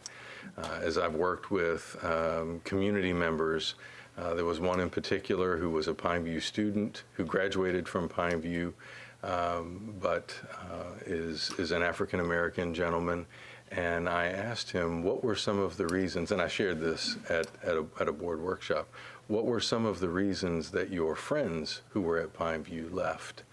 And the support network and transportation was one of the issues, but he said, I stayed because I had a support network and I had a tutor and the teachers looked after me. And that's the environment that we want to continue and expand and make sure that every child is looked after. Okay, I think that since you have come to Pineview, there are many more options than there were initially. Initially, Pineview was more of a closed campus, and they did not have, you took your classes on Pineview or you did not graduate from Pineview. And I see you as giving much more flexibility than was there before this. I think you've been very proactive because I believe you tell the students beforehand. Like everybody's talking about, my God, you're going to walk across the stage, you're not going to get a diploma. And that is not so. You're talking about the 24-25 year plan. By then, this will be all settled out, and those kids that are having a difficult time will know that. It's not going to be this big surprise that it's sounding like right now. I think it's great that you're trying to create a baseline. Everybody's talking about it, so I have several gifted kids, grandkids. They don't go to Pineview. One of them tried and went there, and it wasn't for him, so he went back to Booker. And the other one is now doing dual enrollment. He spends half of his time at State College of Florida. So, but they are gifted, but they don't belong at Pineview. It's not for them. They have other interests. And I think you're trying to set a baseline is very important, because maybe there are, and God forbid I'm going to say this, but maybe there are students that don't belong at Pineview, that their parents want them to be at Pineview, but they're not really fully equipped to be at Pineview. And like my grandson was going to stay, the first one, except because he didn't want to feel like he was dumb and he couldn't compete. So he was willing to spend his whole year there, his freshman year there, just so that they wouldn't think badly of him. But I made him leave because it wasn't for him, and I recognized that. And that's what I think we need to do. We need to recognize truly what's best for our students and our children, and not just the fact that it's a gifted program with gifted students, some of who are not. And I think that is where the problem is. Some kids are not gifted, and it's okay. We all have other talents. We might not be gifted, but we have other talents. And we have to recognize all of their talents and not just say they all have to be gifted, because that's not life. So I thank you for the changes that you're trying to make. And I know that it's been rather difficult. And I believe that you have sent out emails and you have tried to be inclusive. Maybe not to the liking of everyone. Maybe not everyone is attuned to the fact that what you're doing. But I think it behoves everyone to make sure that they know what's happening, not depend upon. Go online. Someplace you have to find what it is that you're doing. If you're that interested and that upset, you have to be able to find what's happening at Pineview. I always have. And it's always been an open campus, and I've spent lots of times there. So I will support this motion because I think that you're doing the right thing for Pineview and the gifted education that we're projecting that Pineview is. If it's truly, and 8 rigorous courses to me with my grandkids is not a lot. And one of them took a course online because it was easier to take it online than it was to take it at the classroom. So I know this stuff is happening. So I thank you, and I thank you for the scrutiny that you have undergone. And I think it will only make us better as a district to keep discussing this until we get it right. Thank you very much, Stephen. Thank you, Ms. Ziegler, and thank you, all board members, and Ms. Zucker. I appreciate the questions and Mr. Robinson and Ms. Goodwin, the opportunity to dialogue and share with you this information. Now we got to find out where I am. So we also have another presenter. I'd like to ask Jody Dumas to come up and actually introduce your new transportation director. I don't know, you guys have actually had much of a chance to interact with him, and he's brought some very innovative changes to transportation, and I'd like them to discuss them with you. So good afternoon. So this morning at the workshop, one of the conversations regarding risk assessment, the team that was here identified changes in leadership as a risky event.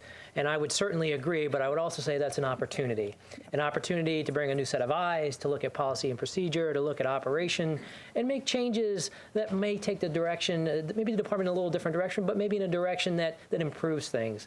And so I want to introduce Jason Harris.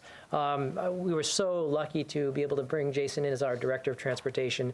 And I think one of the things that Jason's going to show you is some of the things that he has accomplished, and he's going to look forward a little bit for you, give you a little peek into the vision of what's going to happen to transportation down the road. But I want to think one of the unique things about Jason as a leader is, you know, it's easy to be a little critical when you get in there and say, we need to change this and we need to change that. The key to being able to do that successfully is bringing the department along with you. And so it's a team decision that we want to move the entire department in the right direction, a little different direction. And so Jason's that type of a leader. He brings people together, and he's bringing drivers and attendants together and moving the entire transportation department in the right direction. So with that, let me introduce Jason Harris. All right. Thank you, Joe. All right. Thank you. Don't be afraid. All right. Thank you, Superintendent, board members. My name is Jason Harris. I am the Director of Transportation, and I'm honored to be here and present for you today some of the fantastic things that we're doing in transportation. Our primary goal this year is to improve the level of communication from transportation department to the parents. So that is what we've really focused on this year. So out of that, we've developed a vision. Now, 99% of adults remember their bus driver when they were a child riding the bus. So we really focused on that and the importance of a bus driver or bus attendant and their influence on a child's life. So we've made some changes, and so we came up with this vision. We adopted this vision is to become the nation's leader in developing successful students.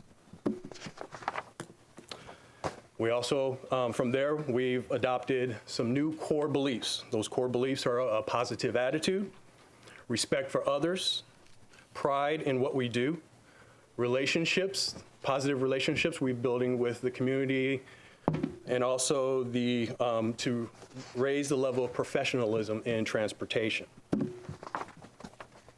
So how do we reach that vision? It's to be the best that we can be through training, continue to improve in every single area.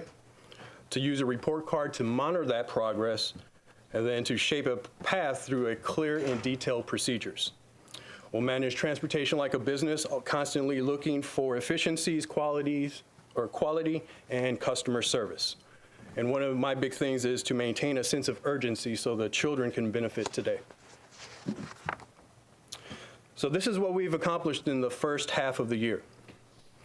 We've upgraded our GPS system. The GPS system is the foundation for our technology that we're going to push out to the parents to better communicate. We will begin testing the parent app, Where's the Bus, on February 3rd with 16 schools. In October, we pushed out School View, which is a school-based GPS program that allows schools to view in real time the buses that are assigned to that particular school, to give administrators another tool to keep an eye on the bus of arrivals and departures. We are working on a ConnectEd system where we can deliver a ConnectEd message to the parents that is bus specific. Right now, it's a broadcast to everyone. We just want to hone in on the parents of a bus that we may know that's running late. We've implemented an incentive program to reduce absenteeism and turnover. At the beginning of the school year, we implemented a call center to better service the parents and the volume of telephone calls we received in transportation. We're upgrading our bus camera systems to enhance security. We are updating our safe driver plan to ensure safety of the children through training for the drivers and knowing that expectation. We ordered 27 new school buses this year, 21 regular buses and 6 wheelchair buses. We're looking at developing an incentive for a difficult route for those buses that usually will go across town and have some discipline issues. This will curb the turnover and provide consistency for the children. I was elected to the State Executive Committee member, FAPT. What that does is that gives Sarasota an opportunity to be at the chair or at the seat when we develop school bus laws and find best practices. We use data mining to gather information for absenteeism and on-time performance. What we do is we look for efficiencies through those and trends through those two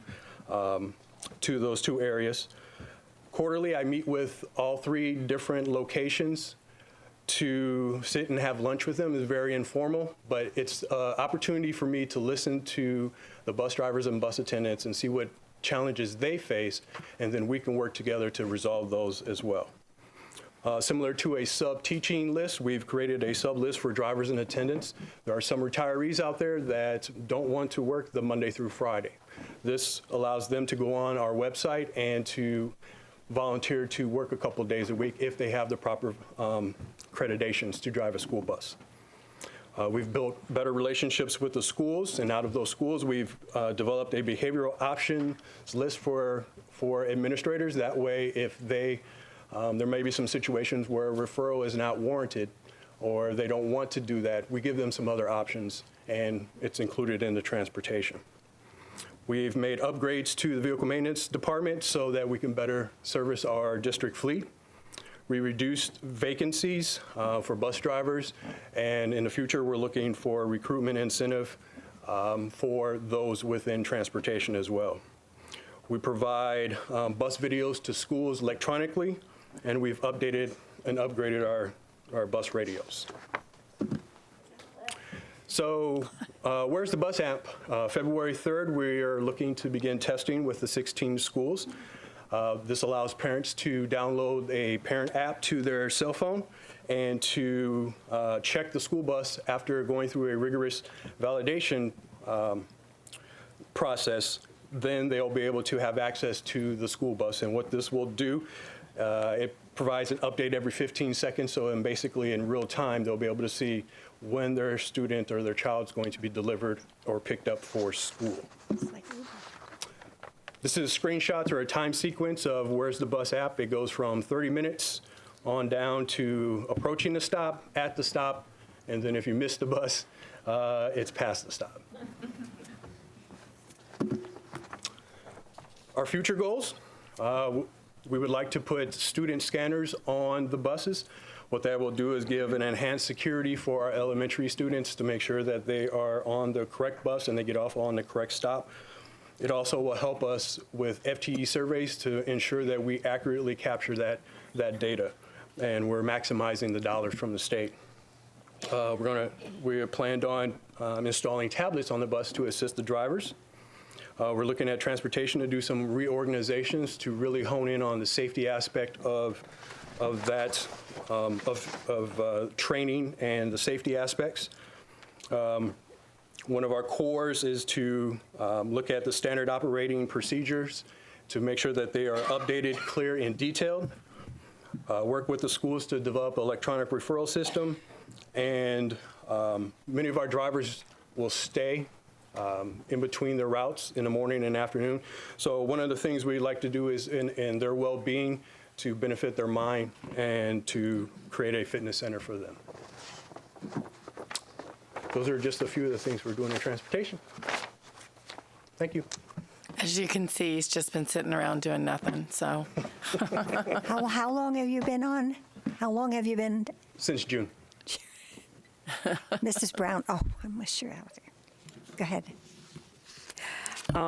Thank you. Nice to finally meet you, and I've seen some emails back and forth.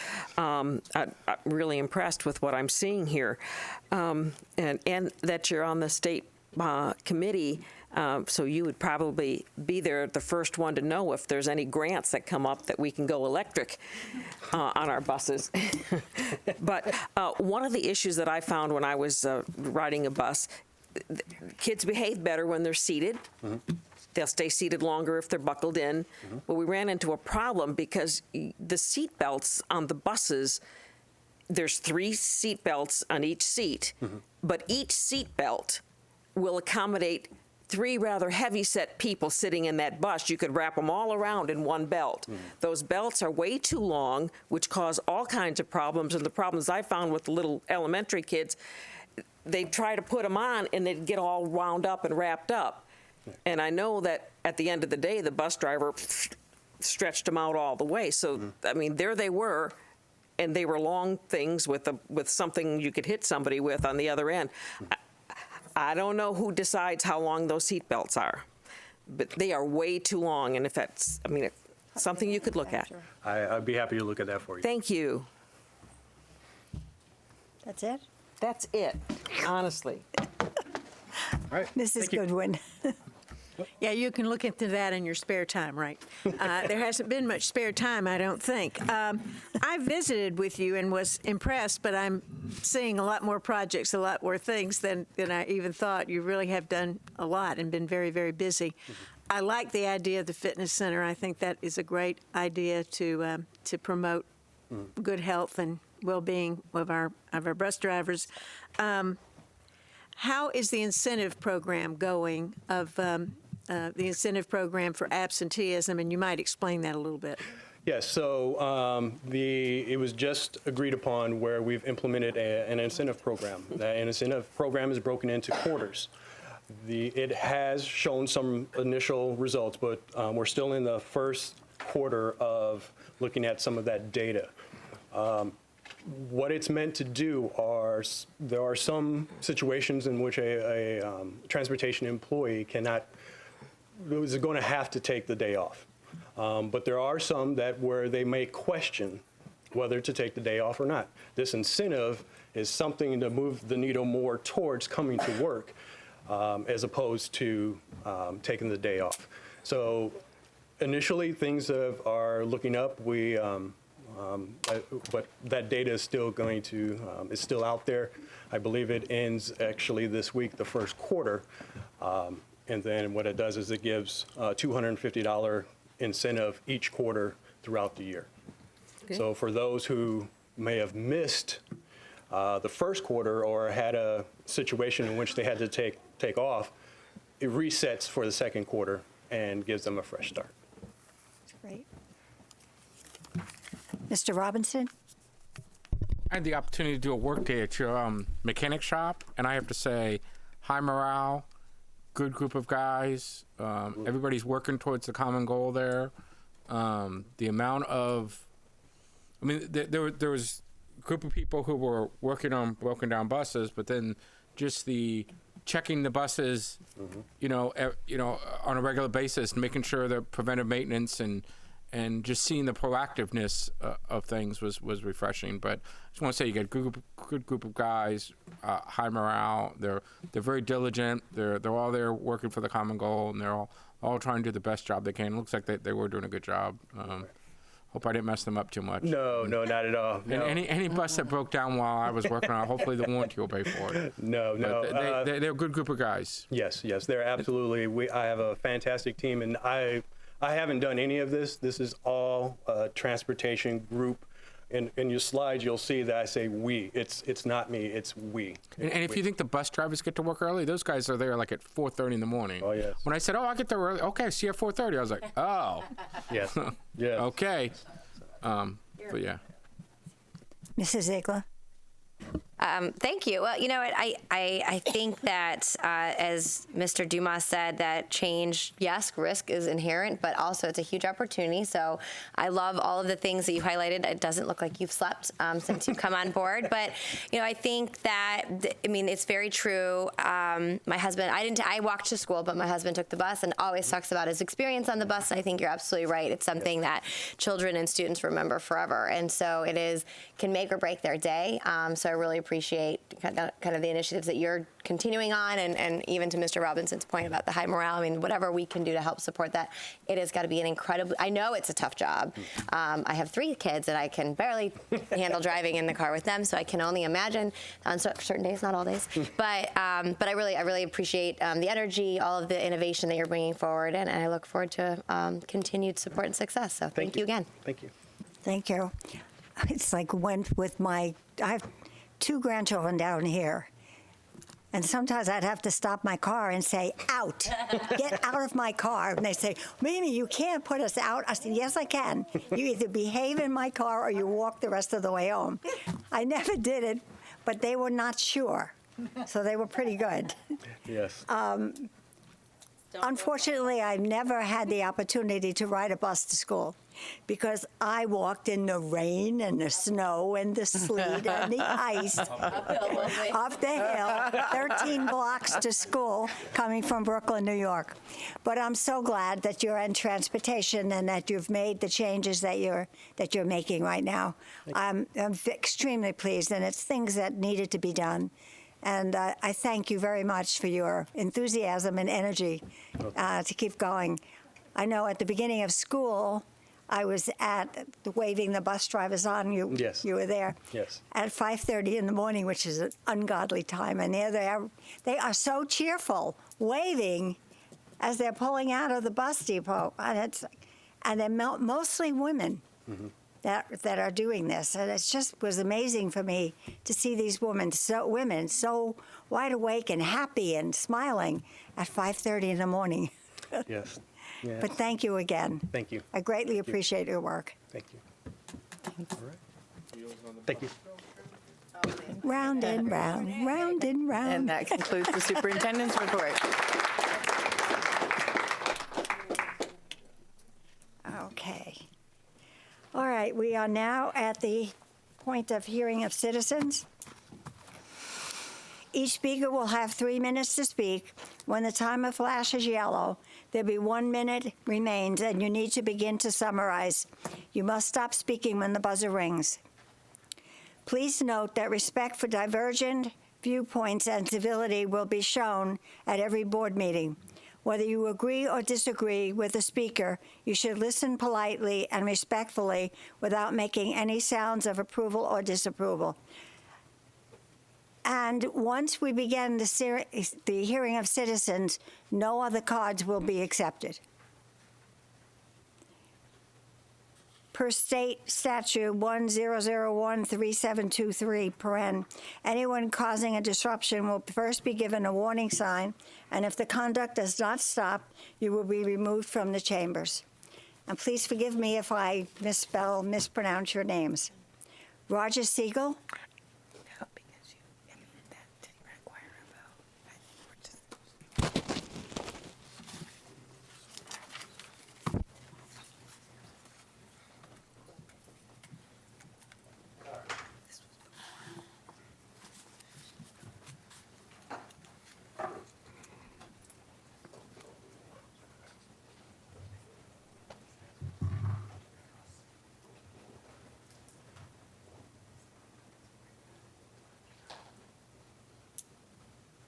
I'm sorry, I just lost it. But I've got it. Okay. Hello, my name is Roger Siegel, and I teach AP Physics and AP Calculus at Pineview School. I'm in my 32nd year of teaching, and I've been teaching in Sarasota for 5 years, the last 10 at Pineview. I was a parent, a Pineview parent. I am on the committee that drafted these proposed graduation requirements, and I'm here to support their adoption. So, why a Pineview diploma? What makes Pineview different? Pineview exists to meet the needs of gifted students in Sarasota County. In my class, which is AP Physics and AP Calculus, we do advanced work right up to the sophomore level of college physics, and we have stellar passing rates. But high test scores are not what makes Pineview Pineview. What makes Pineview Pineview is that we are a community of teachers and learners, each of us together engaged in the rigorous pursuit of excellence. So what does that look like? Well, one day I was setting up a lab, and I realized that what I needed to make the lab more understandable was an optical encoder, which is basically a spoked wheel. Well, what I had was this, and I needed it to be bigger, and I needed this to be the axle. So I turned to one of my students who was in the engineering program, and I said to him, "Hey, could you do that?" 10 minutes later, he showed me on his laptop a beautiful design. 3 hours later, he gave me this. And you can see it works perfectly. That's what makes Pineview Pineview. That's the Pineview moment.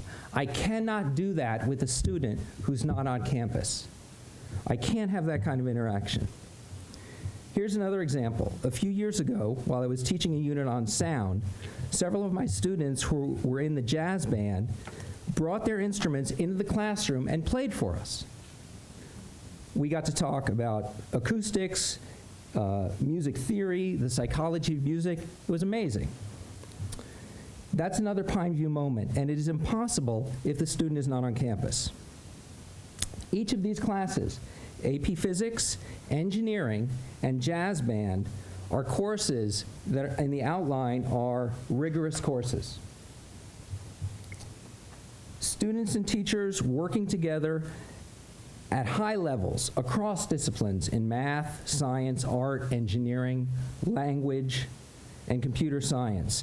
This aligns our vision with our mission, and this is what makes Pineview Pineview. Thank you. Thank you.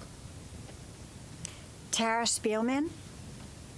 And next up will be Dr. Mike Sanders. Good afternoon, everybody. My name is Tara Spielman. I'm the proud assistant principal of Pineview High School. I've spent 9 of my 12 years in Sarasota County School District at Pineview as a teacher and an administrator. I'm passionate about our school, our students, our teachers, our staff, the families, and community we serve.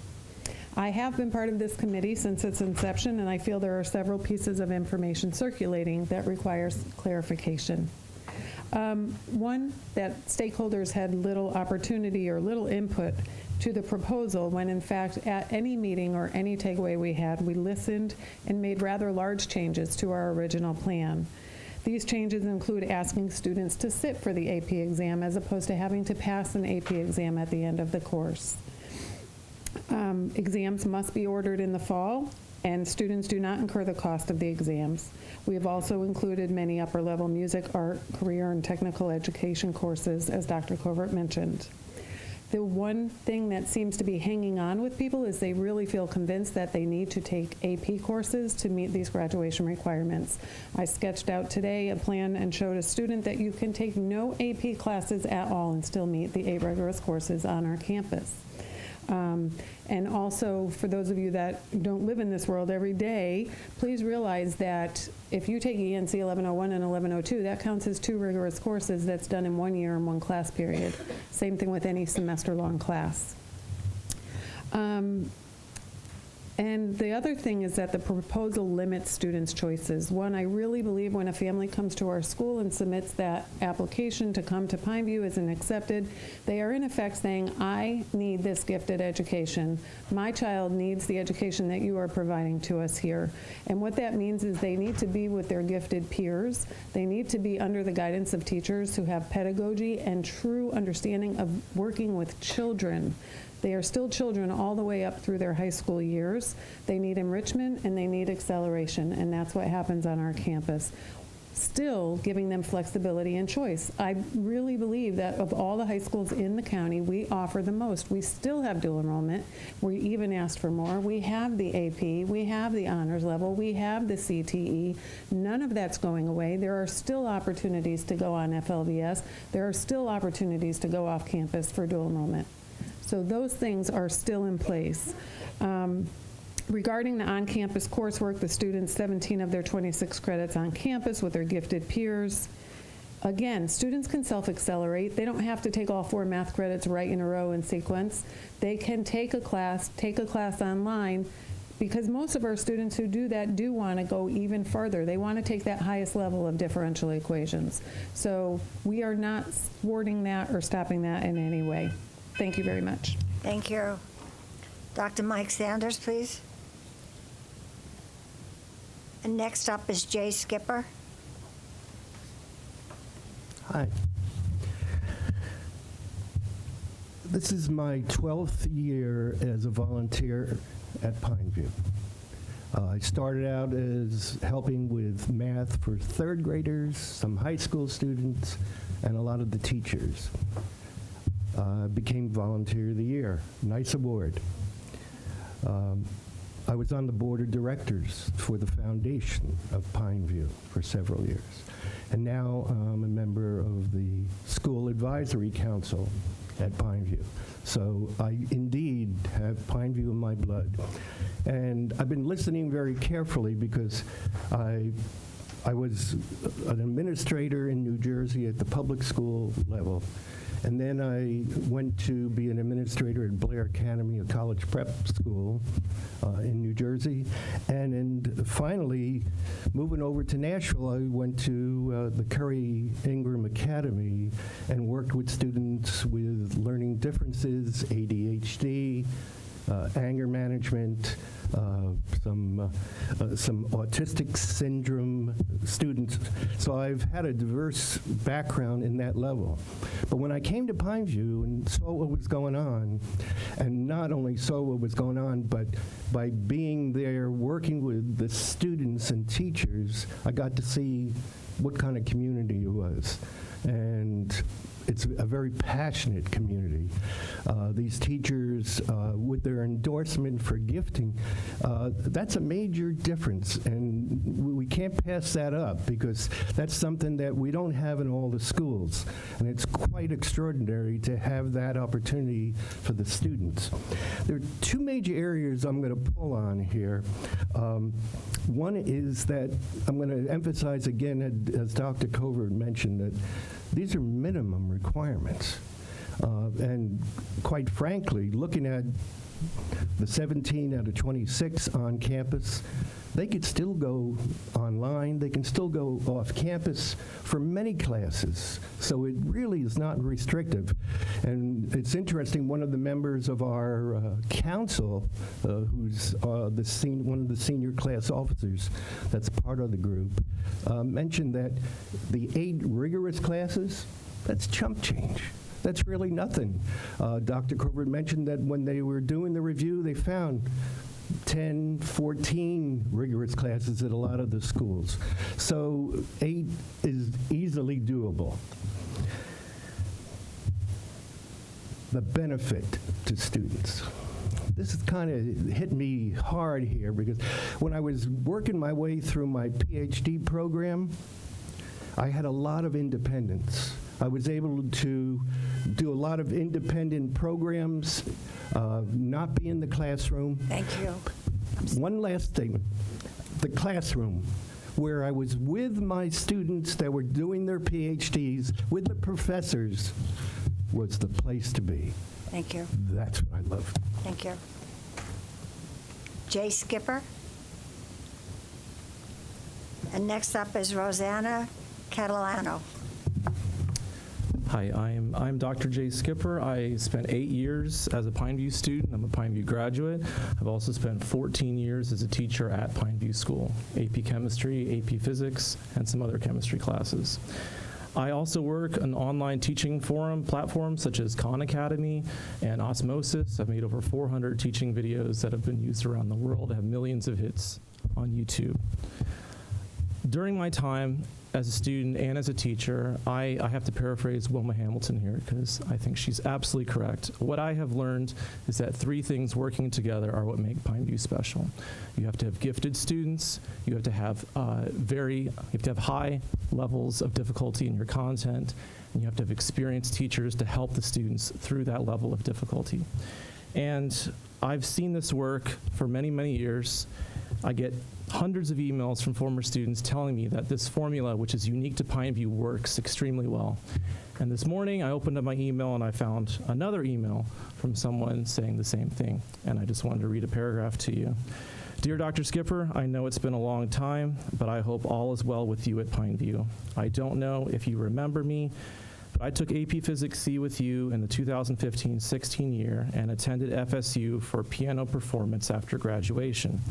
Things have changed a lot for me in that time, and I'm currently halfway through my 3rd year as a physics major at Florida State. I wanted to write to let you know that you played a large part in my decision to pursue physics once I decided that music wasn't the career for me. Even though I wasn't the best student my senior year, hindsight is 20/20, you encouraged me when I didn't understand or you were able to explain them well, and some of your kind words stuck with me through an entire year of being a music major. Pivoting to physics has taken a lot of very difficult work that I've had to rebuild my study skills to accomplish, and I don't think it would have been possible without the strong foundation that I built in your class. I have a notebook several inches thick full of students telling me this. And I'm very, very passionate about gifted students, and if we say a student is gifted, we know a student has the potential to take these advanced classes. So to me, 8 out of 26 is not a high bar for these students to reach. I feel like they can easily make 8 out of 26.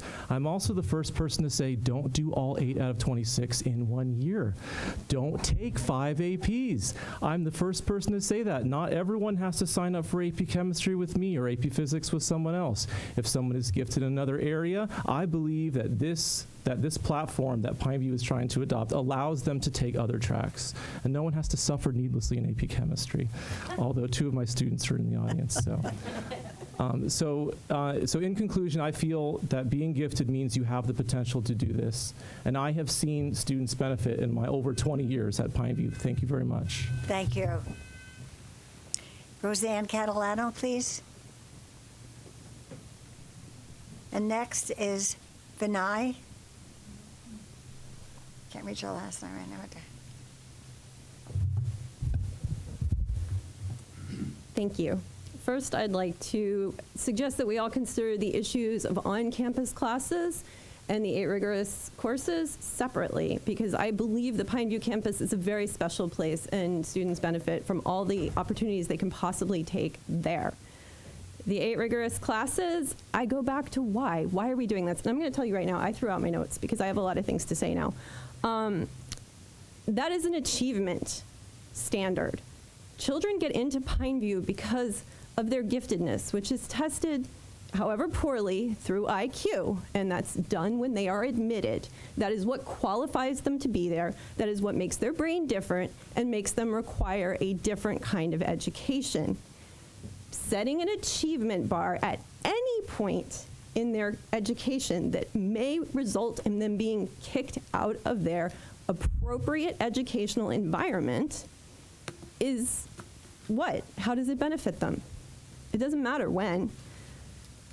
A baseline is a polite word for a hoop these students have to jump through to get the education that they need. And if you want to have an achievement-based program, that's what IB and ACE are for. And if you don't want an achievement-based program, and that's what Pineview is becoming, where do you go? Where do you go for pure gifted education that suits your social, emotional, and intellectual needs? So what I would like I grew up without a gifted education. I was identified as gifted when I was 12, and I know what it means to have to translate all your classes from neurotypical to gifted.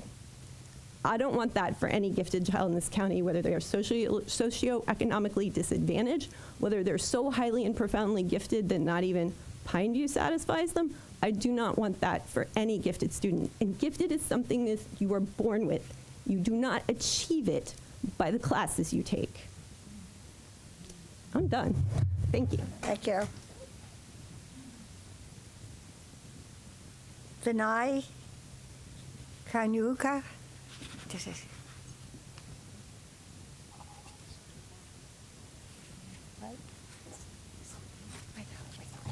Hi, my name is Vinay Kanuru. Also, real quick, thank you for everything that's happening in transportation right now. Like, on behalf of students, that's incredible. But about 2 weeks ago, I was the student representative on the board for the last school board meeting. And after the meeting, I expressed my concerns with what was happening with the new vision, because I thought that the actual choice that makes Pineview's culture so unique was being stripped from us. But after the meeting and since then, I've had a pretty busy 2 weeks trying to understand better through all the misconceptions and misinformation going around what the plan was actually stating. And I've come to the conclusion that it's really not all that bad on behalf of students. I mean, it's kind of dramatic how it was initially stated saying that AAPs have to be taken, and if not, you're done for. Because when you see the list, you don't even have to take a single AP course to graduate. One of the best ways I could express this is I brought up at the last meeting that AA degree is kind of one of the most ambitious paths a student can take, and the ability to be able to do that should be preserved.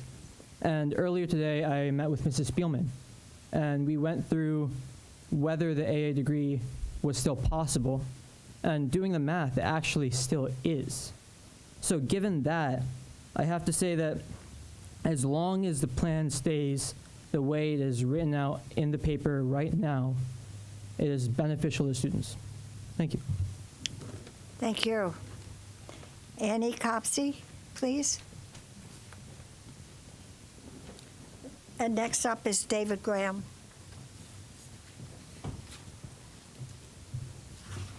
Hi, thank you. And respectfully, I'm requesting that you vote no on the advertisement as well as the current proposal, as I feel the community of Pineview parents that this will most affect had little, if any, information or input on it. Most importantly, the changes as proposed lack the parameters of current trends in successful high school education and learning. The highest ranking U.S. high schools, including Academic Magnet High School in Charleston, South Carolina, requires only 4 AP courses to graduate. Thomas Jefferson High School in Fairfax County, Virginia, the #1 school on niche, does not have these requirements for graduation, but does acknowledge a rampant cheating problem among students. Gifted and Talented only requires an 82 in core subjects. In their 2019, that's Gifted and Talented in Dallas, in their 2019 book, In Search of Deeper Learning, The Quest to Remake the American High School, John Mehta and Sarah Fine state that the high school environment of structured achievement-based education reaches floors, also known as baselines, but not ceilings. The problem is that educational systems like these respond to perceived threats by assessing more control rather than allowing for a natural release that empowers kids to make more choices and to take ownership of their education. Given that 100% of PV kids graduate, PV consistently far outperforms schools in Florida on statewide testing, and has small underserved student population, the only option remaining for the PV administration to use as a metric is to increase the number of seniors taking and achieving a 4 on at least 4 AP exams although I know AP isn't the only route. I learned that today. Note, this will be irrelevant to college acceptances unless students take a gap year. By senior year, most PV students are burned out by this level of rigor, thereby providing no guarantees for a 4 on these exams. It's a myopic proposal. We moved here from Hawaii for Pineview. We live on the Keys. My husband and I is an alumni of MIT and Caltech and involved in both of their alumni associations. I'm a graduate of the University of Southern California and Columbia University. We both support public education. We own businesses and are active in the community. Please vote no, and I appreciate the time and the effort you've put into this. Thank you. David Graham.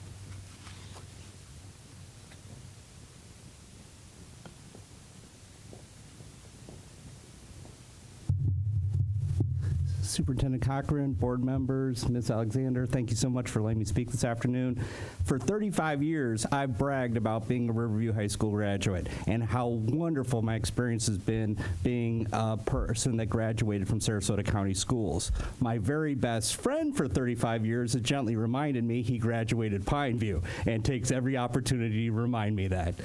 The reason I wanted to bring that up today is that my best friend growing up did not thrive in the traditional academic arena. He felt lost. He's an extremely talented musician, and he didn't find his right place. And where I was thriving as I went into Riverview, he was still lost. Well, he was identified as gifted and ended up at Pineview. Every single year, you could see him grow as a person, as a student, and it was miraculous, the difference that Pineview made for him. One of the reasons I wanted to bring this up is the interaction he would tell me between the teachers, the learning environment, was so important to him. So having these baseline requirements about having to be back on campus and enjoying the social environment and the interaction between the teachers was so important to his growth. So I completely understand why there's a desire to bring the students back on campus. Hand in hand with that, I would encourage for the dual enrollment to continue to look at additional rigorous classes so that there can be a dual enrollment track to pursue for that. I also want to thank my director for giving me personal time today to attend this very important meeting. I wanted to let you guys know that, and thank you very much for the time. Karen Kirsch. And next up is Susan Harris.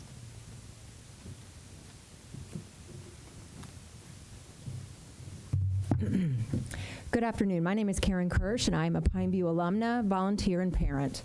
I am here today, along with the people in blue behind me, to once again urge this board to vote no on the proposed changes to the Pineview graduation requirements, specifically the rigorous course requirement. I am here to speak up for Pineview, its long-standing mission, and most importantly, its students, who have nothing to gain and much to lose if you approve this requirement. There are two issues I would like to address with you today: diversity at Pineview and the mental health of Pineview's gifted students. First, I would like to address what everyone agrees is an issue at Pineview, the lack of diversity, and also the perceived problem that there are kids at Pineview who don't belong there.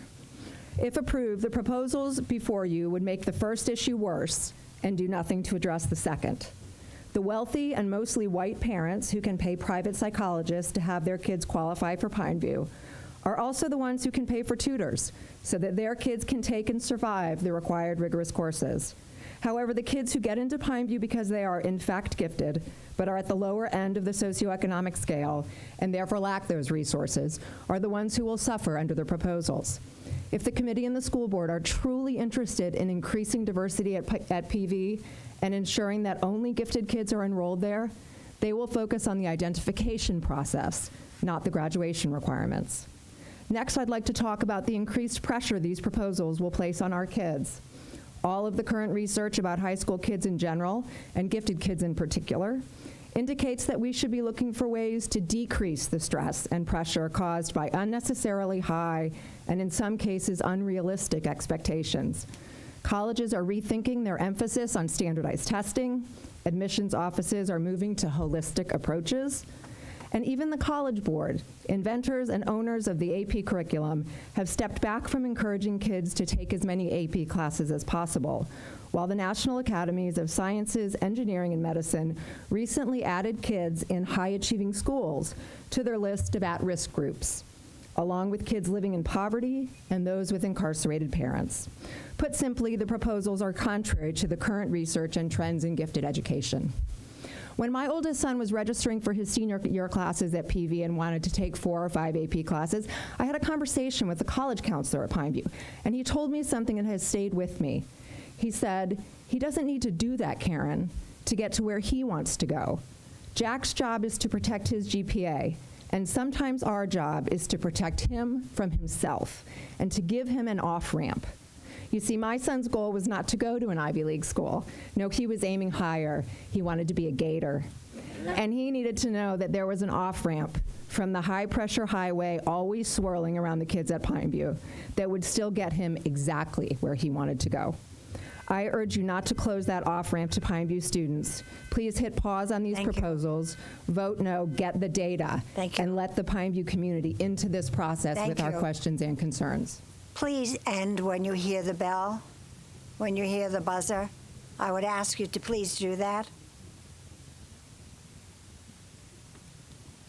Jeff Maggard? Excuse me, Jeff Maggard? You called somebody before her? Last one was Karen. Susan Harris? Susan Harris, sorry. Could you introduce yourself, because I'm not sure who's up here now. Susan Maggard. Oh, Susan Harris. That's Jeff. Sorry. So, good evening, school board members. My name is Susan Harris, and I'm a proud mom of 2 Pineview students. I come to you today to ask you not to consider the new proposed Pineview graduation requirements. These changes were developed without transparency nor input from the Pineview community at large. The Vision Steering Committee members were pre-selected, meetings were closed, opportunities for feedback from parents was minimal, and communication was poor at best. When asked why these changes were being made, we have been told Pineview was charged by the school board to define what a Pineview graduate is. The Vision Steering Committee convened and used data from the last 2 years to develop a policy based on the courses many of the students were already taking. How is this innovative and forward-thinking? In my opinion, it is not. It is merely describing what many Pineview students may have looked like, not what we want our future classes of 2025 and beyond to look like. Instead, shouldn't we look for more enriched curriculum that encourages critical thinking and creativity inside and outside the classroom? Instead of trying to make all the kids fit into an arbitrary mold, why not promote more choices and freedom so they are more diverse and successful instead of stifling them? Where is the evidence that shows these changes would better prepare our students in college and beyond? I implore the board to consider the following questions before voting to consider these measures today. What was the problem that this committee tried to solve? Or is this merely a solution looking for a problem? How do these changes improve diversity at our school, which is already lacking? Most importantly, how does this benefit the students, and how does not changing the policy hurt the students? Which one could do more harm? It is crucial these questions need to be answered before moving forward, as I feel these changes will ultimately damage the unique, qualitatively different learning environment that Pineview has prided itself in providing gifted students for the past 50 years. This is what made Pineview so exceptional. I urge you to only focus on the students today and the impact that these changes may have on them. And I respectfully ask you to vote no on the proposed changes. Thank you for listening to my concerns. Thank you. Jeff Maggard. Good afternoon, everyone. My name is Jeff Maggard. Thank you for the opportunity to let me speak today. I am an alumnus from 1987, way back when. I have a son in the 6th grade who is part of the class of 26, and my daughter is at Sarasota High in the ACE program. My greatest concerns, after hearing some feedback from the parent community, largely were addressed by Mr. Robinson today with questions about, do you walk, do you not walk, do you get your diploma, do you not get your diploma? I'm still pretty concerned about the punitive nature of this program in light of what Ms. Harris said, and Mrs. Kirsch, the question is, are we really making it better? Or are we just going to add more stress and cause more pain to students who are struggling? I haven't heard about any solutions, only heard about requirements. Here's an idea. Okay, I don't know if we still wear blue when we walk. Yes, no.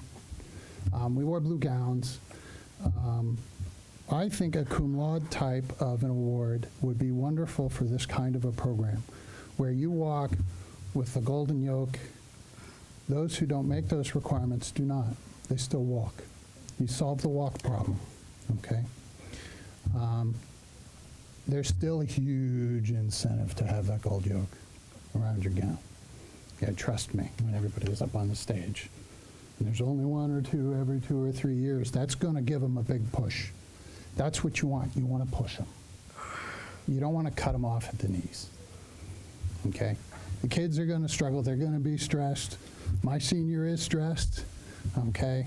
She's working real hard to get her ACE diploma and walk with that, you know, those extra colors and get that extra letter on her diploma. I think Pineview could do something like that, where you're giving an incentive rather than just cutting everyone off and it's my way or the highway. You can make great soup without being a soup Nazi, okay? And I think we could do that here. I think we just need a little more creativity and a little bit more work. It's almost there. I think you guys have done a great job. I think you just need to get one more step. Thank you. I think Pineview does wear a gold. They do have blue gowns, and they do wear a collar, right? If I remember Pineview? No, it's a blue gown, but there are no Ah. I could see it, and I thought I saw a collar. Okay, thank you. Gretchen Lovewell?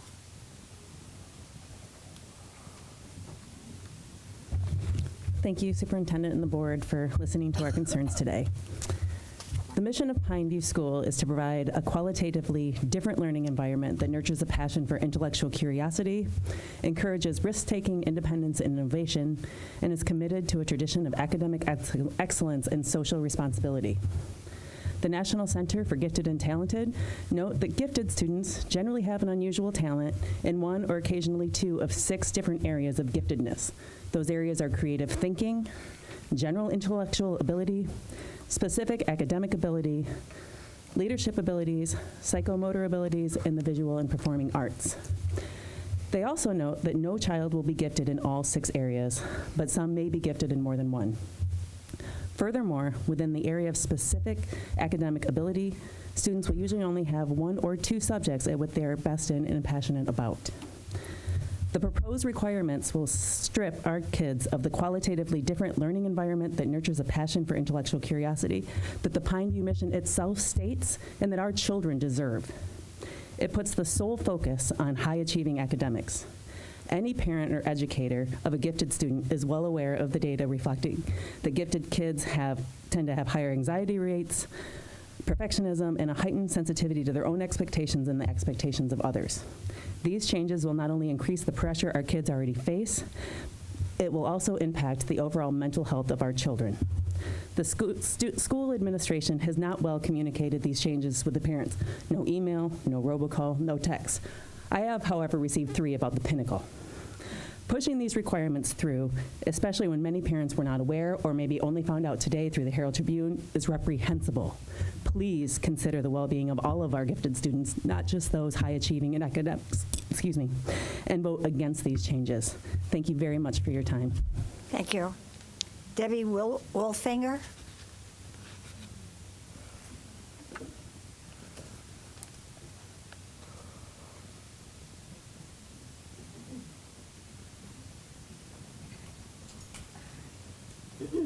Sorry, I hate speaking. This is really hard. So,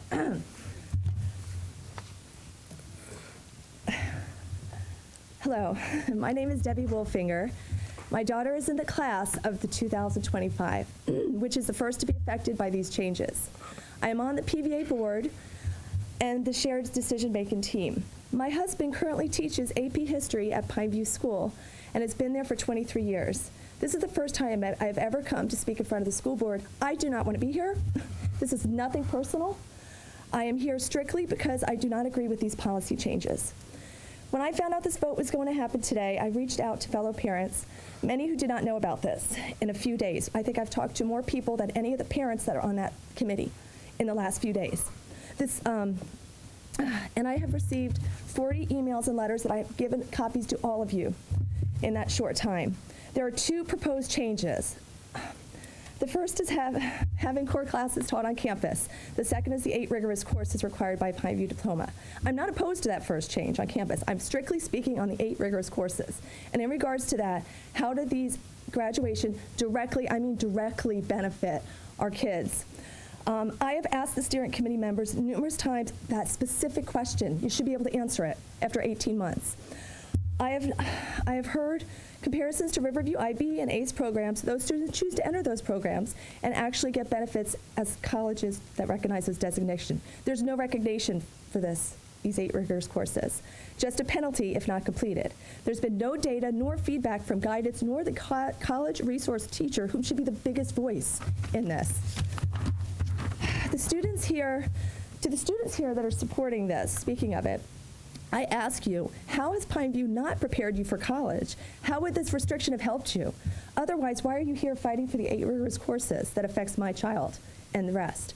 Pineview's #1 in Florida, 100 graduation, 100 go to college. Please don't just come up here and say it's easy. Everyone should do it. Because yes, my daughter and most students will fill this requirement, no problem. But that doesn't mean we should penalize those who don't decide those specific courses that don't meet their needs.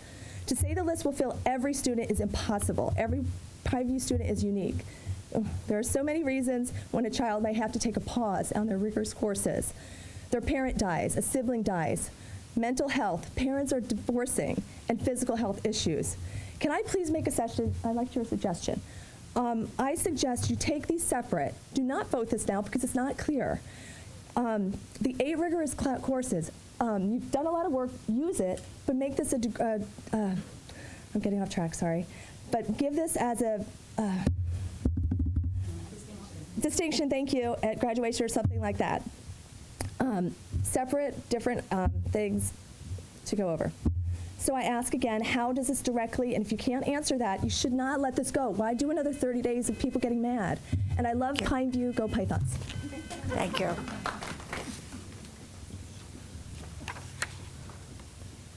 Sabine Pinto? She left. Carl Millard?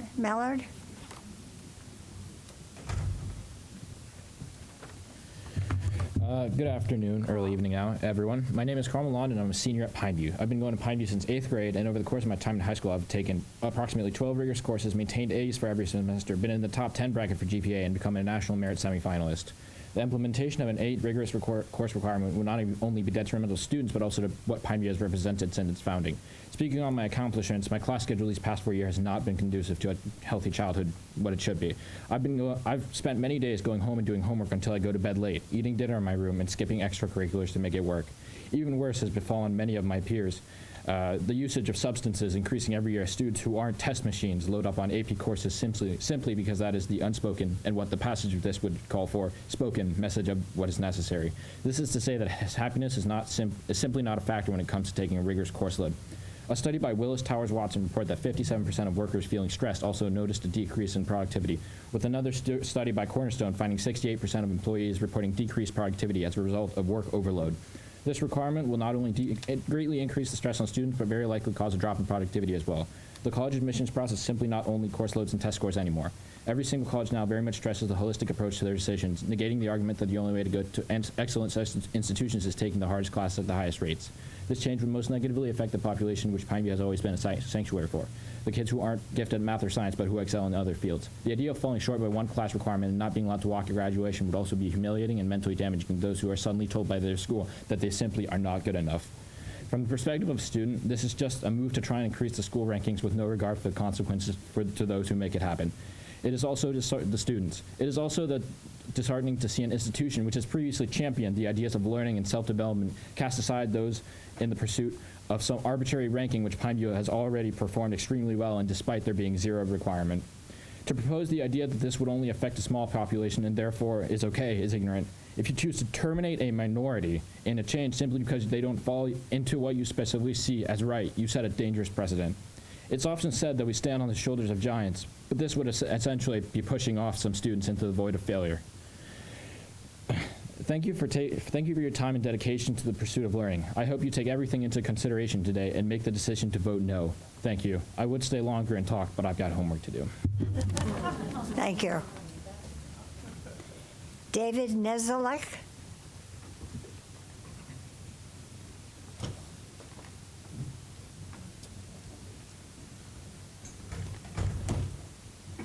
He's probably going to do my calculus homework. Good afternoon. My name is David Nezalek. I'm a Pineview faculty member and also an alumnus, class of 1997. Every student in my graduating class attended Pineview. A few of them took a handful of classes at their districted high schools, but all of them took classes at Pineview. It sounds logical that a Pineview student must attend Pineview, but there is no formal requirement that Pineview students attend Pineview. This is not a theoretical concern. In recent years, there have been students who met the entrance requirements for Pineview by demonstrating the need for a full-time gifted education, then registered to take all of their classes at other schools. Students have graduated from Pineview not having set foot in a Pineview class for a year or more. The proposal that students take 17 classes at Pineview closes this loophole slightly. It does still allow for students to graduate Pineview while, for example, spending their entire senior year elsewhere, but it does not allow a student to graduate Pineview having done that for 2 or more years. The 17 courses are divided among the core subject areas in numbers equal to those required for graduation by the state. However, no particular courses are required within those subjects. So, for example, a student could complete a required social studies course elsewhere so long as they complete a total of 3 at Pineview. Or a student could advance in math by taking a course online so long as they complete a total of 4 math classes at Pineview. The proposal does not prevent a student from taking only 15 or 10 or 5 courses at Pineview. Students who demonstrate the need for a full-time gifted education will still be permitted to instead take some or all their courses elsewhere without the company of gifted peers and gifted trained teachers. The only change is that such students would not be considered graduates of Pineview School. Such students who take a large number of classes elsewhere would more accurately be described as graduates of Sarasota County schools. Neither of the proposed requirements, neither the on-campus requirement nor the proposed rigorous course requirement, prohibit a student from taking any combination of classes that they see fit from any combination of schools.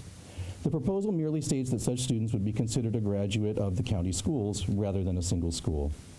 In conclusion, I encourage the board to require that only students who take the bulk of their classes at Pineview School be considered Pineview graduates. Thank you. Thank you. Alexander Grog?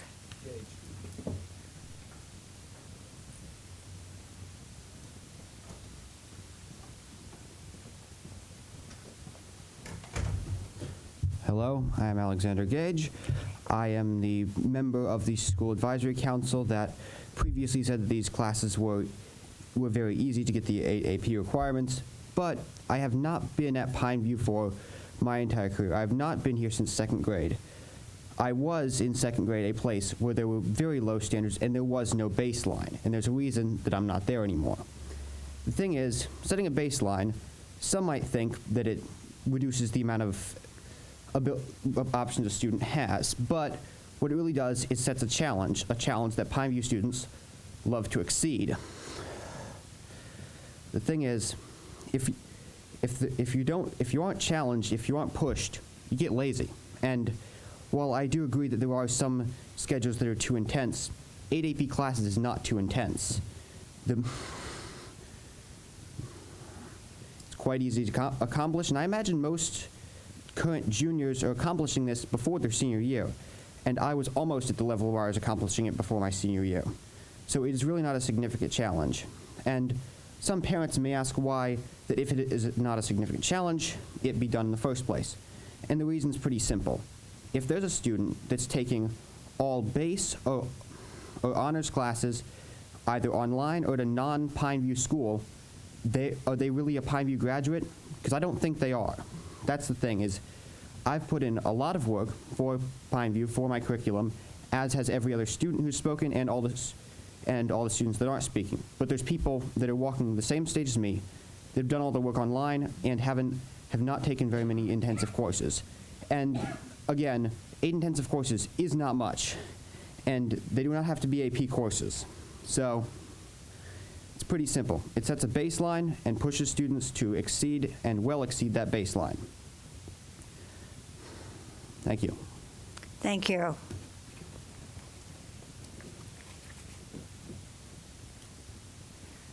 Okay, this is either Ram or Ron or Don Mahofer. Or Dom. Thank you. So is it Ron or Don? It's Dom. Don. Dom. Yeah. Dominic. Is this on? Okay. So my name's Dom Marhofer, or Dominic Marhofer, but I go by Dom. I've been the class president of Pineview for 2 years, my junior and senior year, and vice president my sophomore year. And I'm here to be in favor of this proposition because, as Alex just said, 8 rigorous courses really is not that much for a Pineview student. And I guarantee you that if you look at grades or anything like that, that all of the other students that just spoke before me are much higher in terms of what I've done. Well, he left, but I dropped Mr. Neslick's class because it was too rigorous for me. But that being said, I've still taken 14 or over rigorous classes. So it's not, the baseline of just creating a rigorous class like curriculum, I've heard a lot of questions about why do it. And I think, in my opinion at least, it's because that's what would be setting Pineview apart from other schools. Because, at least in my opinion, and I have no way of knowing because I don't go there, but if I were to go to Riverview or Venice, I don't know if that's where my brother went, but I don't know if it's our district, but sorry. I would not thrive in the same way. Another speaker, I forget who it was, said that leadership was one of the main tenets of being in a gifted education or something like that. And if I had not gone to Pineview, I would not have been president. I would not have joined the clubs I did, raised the money I did for my school, and gained the volunteer hours and things like that. So what I'm really trying to say, and sorry I'm improvising this all, but it's I think having 8 rigorous courses that you have to take on campus is not that big of a deal when it comes to actual requirements to graduate and walk, because I don't know a single person in my class that has not done that.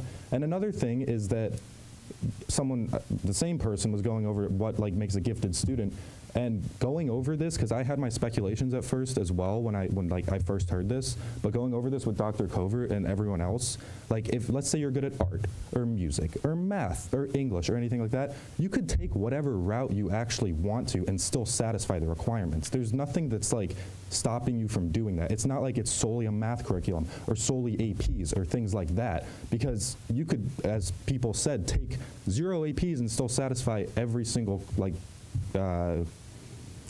whatever that word is, I forget it at this time, sorry. The requirements, thank you. So yeah, that's all I really have to say. I'm for this, so thank you. Thank you. Thank you very much. And that is the end of our hearing of citizens. Would you want to move on, or I'm asking the board. Move on. Move on. Okay. No. What was the name? YU. Last name is YU.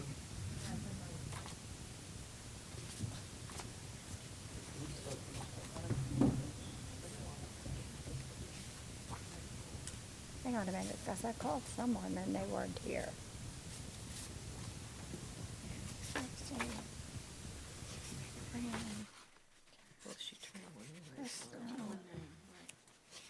What? Yeah, I called one name that wasn't here. Wumi, you? Yeah. I was told you weren't here. I'm sorry.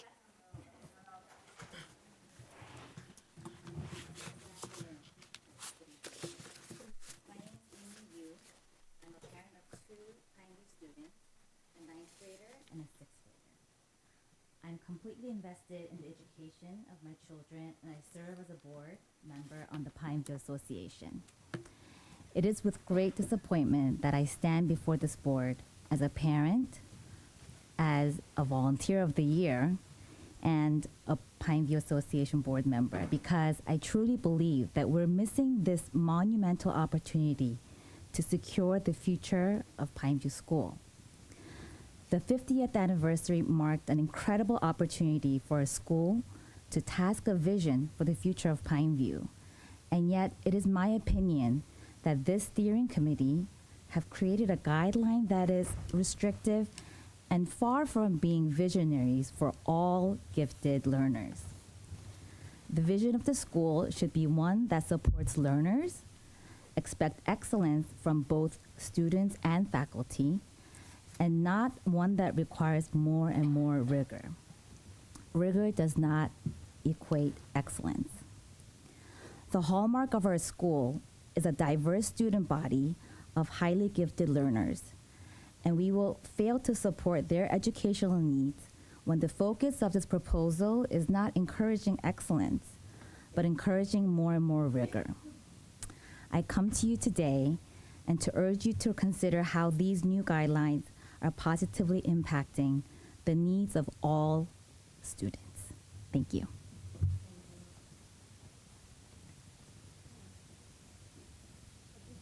Corrections to the agenda? Yes, there's a instructional classified personnel report, and an addendum was added after the agenda was published. I move for approval of the consent agenda as amended. Second. Oh. Please vote.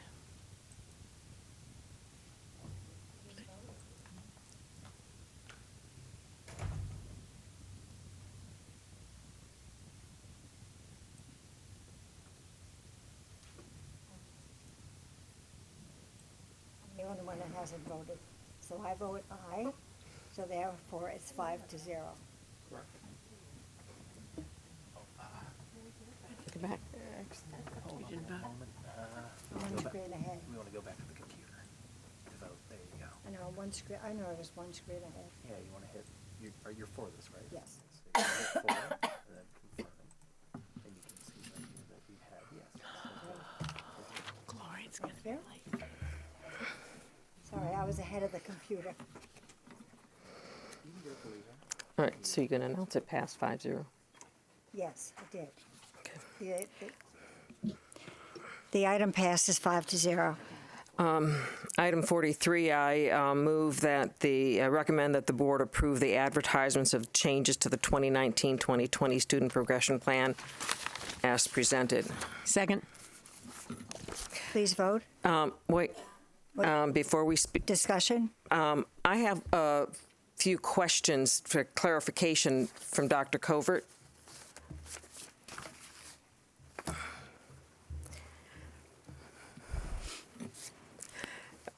You get to stand over there. I'm looking at this list of the Highly rigorous courses, and there's 33 listed under that they can take at Pineview or online, I suppose. And then there's 5 with dual enrollment, and it says plus other dual enrollment courses, 5 CTE, and then there's 10 other rigorous offerings that have the music and whatnot. And it also says there you can have other AP courses. So it looks like there's 53 courses.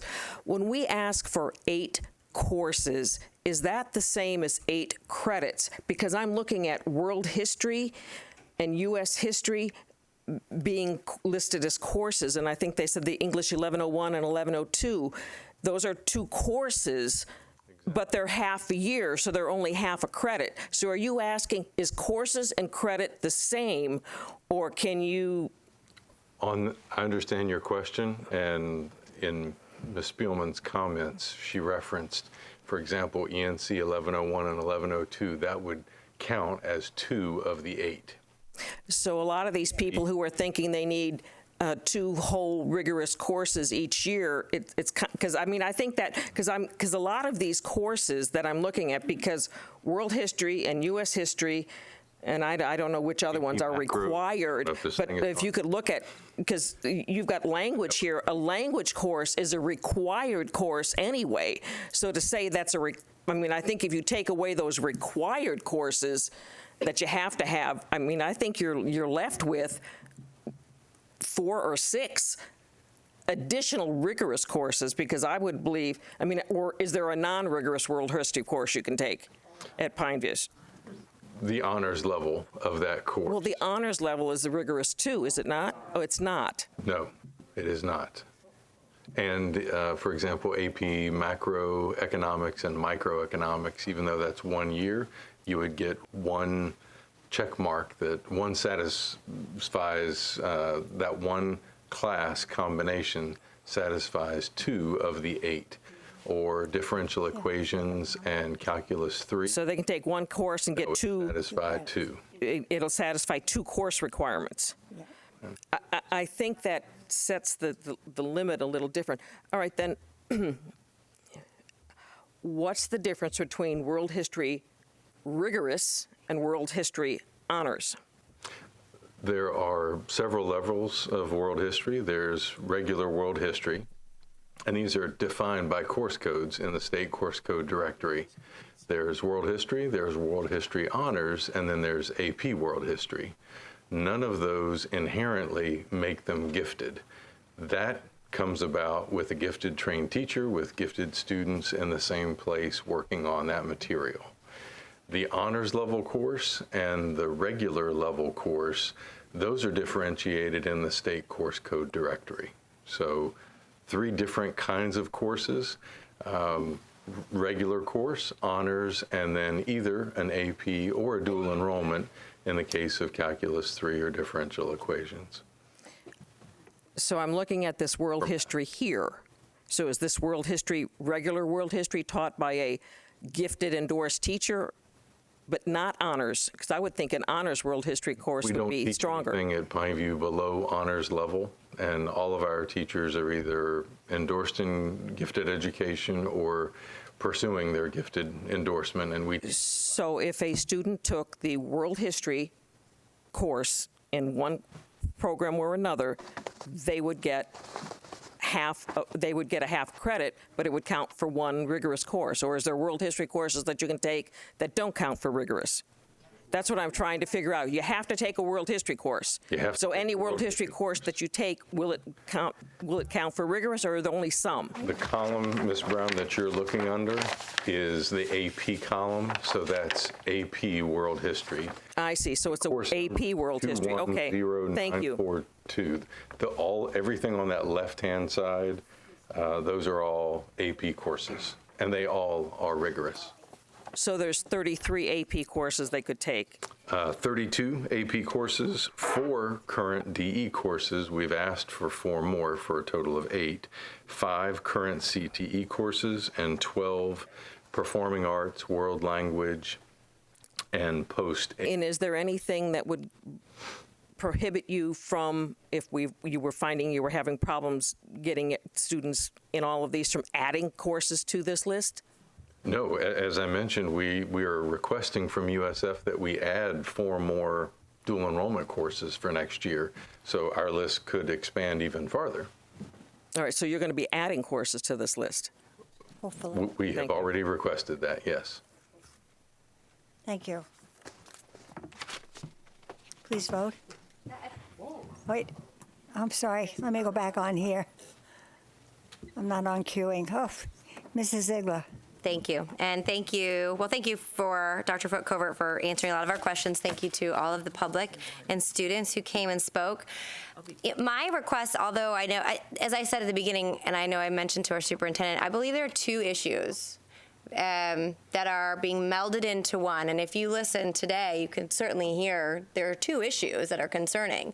And one is the rigorous course change requirement, and I don't read course catalogs for a living, as I've said, and I don't know that any of us do, and it can get very convoluted and very confusing very quickly, and it's not because we aren't smart or we don't care, it's just that this is not the world we live in. So when you have constituents that ask questions, we want to articulate and be able to understand this. This is a big vote that we're taking about it, and I think it's important that we as board members fully understand the depth and potential impact. I love the solution that was brought up, because what concerns me is that there are some scenarios, as I just played out, that could in fact have, and as Mrs. Brown just said, you would hope that, okay, well, if we don't, we're hoping to add more. Yes, of course we're hoping to add more, but there's an operational capacity. There's only so much you can offer, and we've already run up to that. So there's two issues of the rigorous coursework, and yes, I would say, I mean, there's been multiple statistics. One was 88%, and the 88% of the past graduates would have fallen within that 8 rigorous coursework requirement, and then it was 94%. And I kept going back to, well, what do you do? Where do those other students go? Because there's a gifted, the component about gifted is different than highly accelerated academic achievement. And Pineview already has a benchmark, a baseline for entry. That's to get in. And so adding this makes me concerned, because there is a reason there is additional dollars provided to us through the state for gifted students, because there are oftentimes a lot of services that are required to help that student be successful. While they may be academically high achieving, there are a whole other element that we would potentially not be serving. And my worry is whatever that delta is, yes, if they're counseled in and they have this baseline, but as was given in the last 2 years as data, there would have been potentially 12% in 1 year and 6% in another year. There are actual human beings attached to those those data points. And what I worry is that we're short-sighted and we're not looking at it.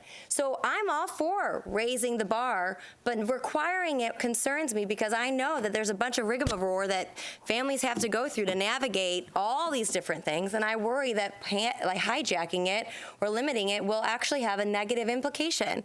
So alternatively, I would prefer, one, I think there's a lot of misunderstanding. I think there's a lot of discussion about on Pineview versus off Pineview.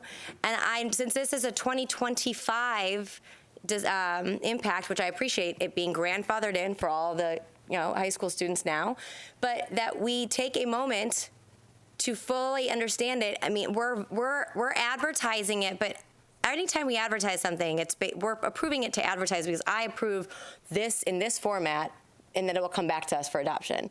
I believe it makes sense to push it out there as is, as the letter was drafted, get the feedback, and then make another, have an actual formal vote for us from an advertisement standpoint as one, or propose that they do what was recommended as a designation of this accelerated achievement.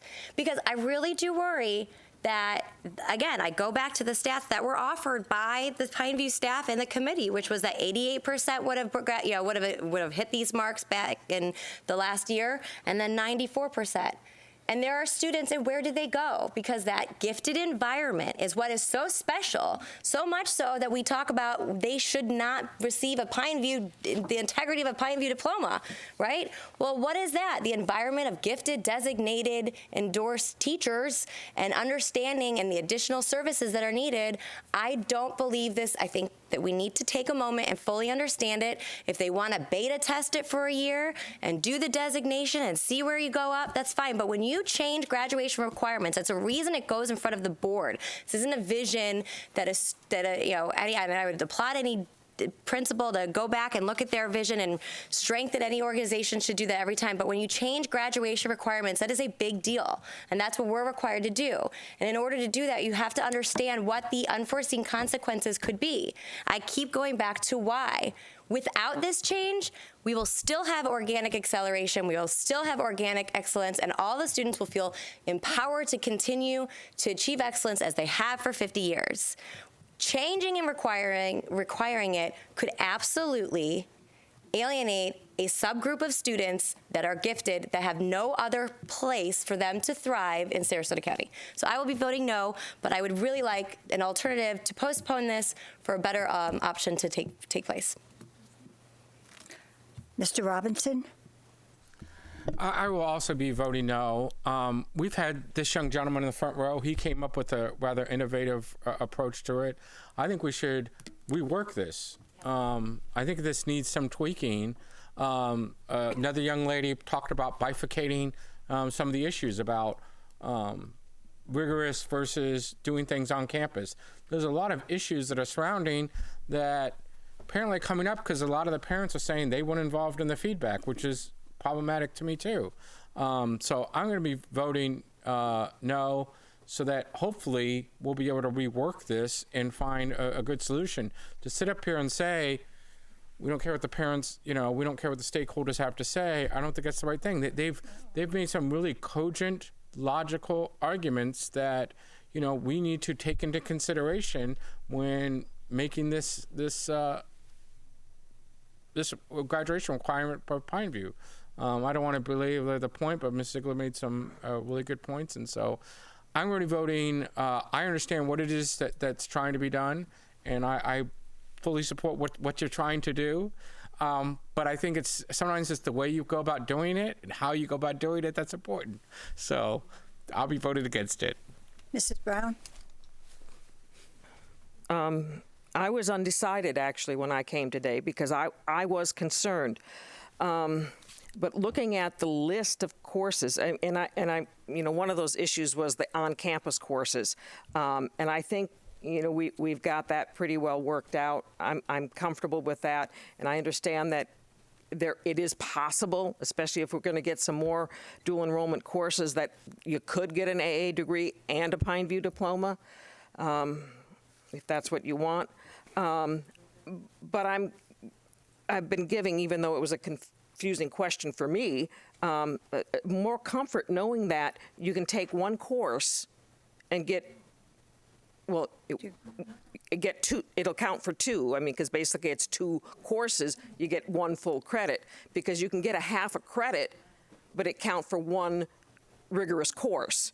Because there are some of these half-year courses or one-semester courses that are in the dual enrollment. And the other ones, I mean, some of these are required courses. Like, well, I guess, is it required that you have to have a language? So, I mean, I think that what I will do is say that I'm going to be here for 3 more years, and I guarantee you that within 2 years before I leave this board, I'm going to bring this issue back, and we're going to look, how are these kids doing? If we put this requirement in there, are the kids going to be able to meet those? Now, to put it in for graduation requirement versus colors at graduation, I mean, that's kind of an interesting thought that we might want to look at. But I know we've had you jumping through hoops, and if we can resolve something, before we actually vote on it, in another month, fine. But I think we've had a lot of discussion on this. You've done a lot of work, and I've been given some comfort knowing that it isn't 8 full credits they need, it's just 8 courses, some of them being a half credit courses in order to get this. That gives me much more comfort, and I do believe that we need to set ourselves apart. What is Pineview? And that's one of the things we ask you to do. And, I know everyone isn't going to be happy, but we need to work to go forward, and I'll support this. But I definitely want to hear if the colors make sense versus the graduation requirement. Look at that, and if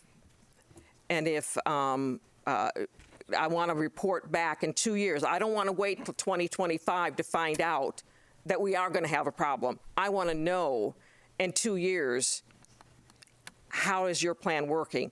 And I understand we had 88%, 96%, but after you added those classes, you were looking at 100%.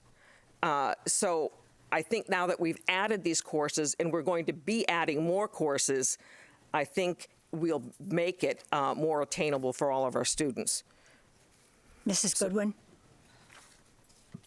I look back at a student that I knew maybe 5 or 6 years ago who had a very severe accident, Pineview student, junior in high school, had a very severe accident on a bicycle, hit by a BMW on Highway 41, and ended up at All Children's Hospital, and really had a severe issue with cognitive ability and recall and taking tests. And I know that his mother and I talked a lot, and sometimes we were happy with the way Pineview reacted, and sometimes we were not, because we thought he needed more time for testing and more time because his abilities were definitely weakened severely for about a period of a year.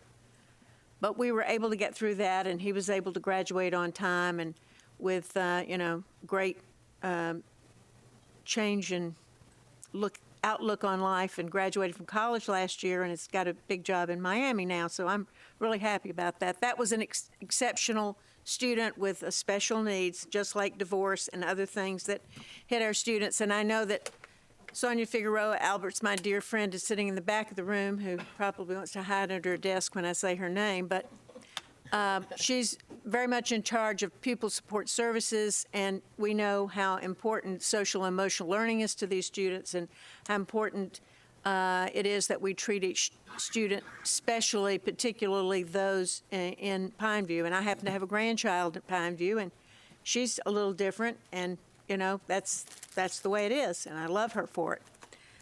But I think we need a baseline. I think we need to set Pineview apart from other schools. I've been particularly concerned with students getting an associate's degree at Pineview while they're there.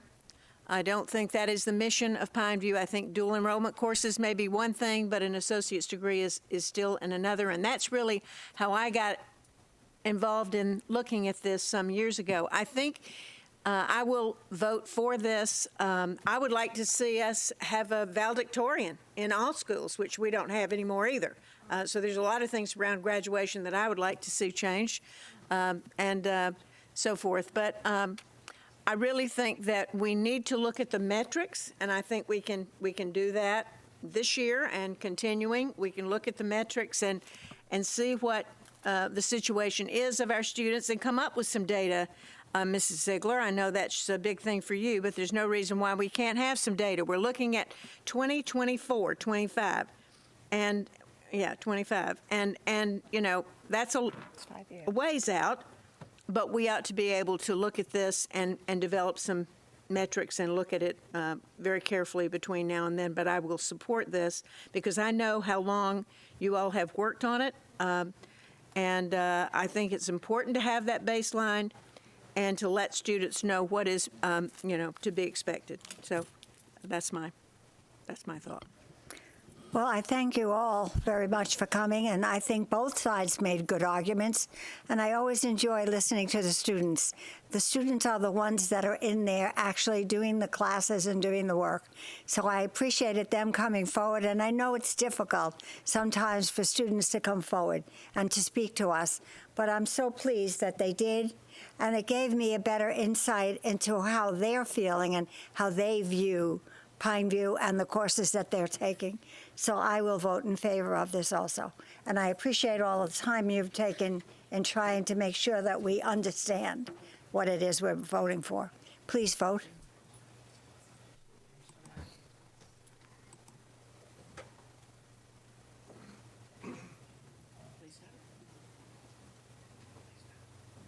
I did vote. It's not popping up. Yeah, I did.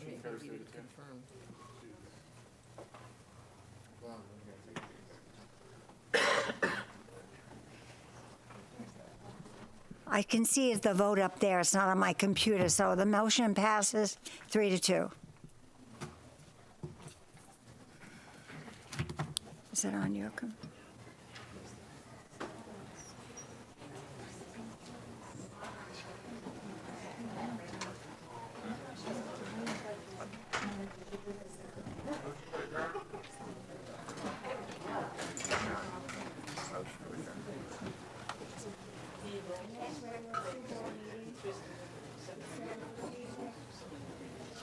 The next regular school board meeting is scheduled for Tuesday, February 4th at 6:30 p.m.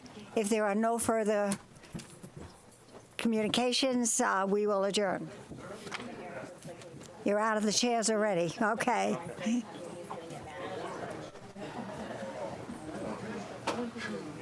What?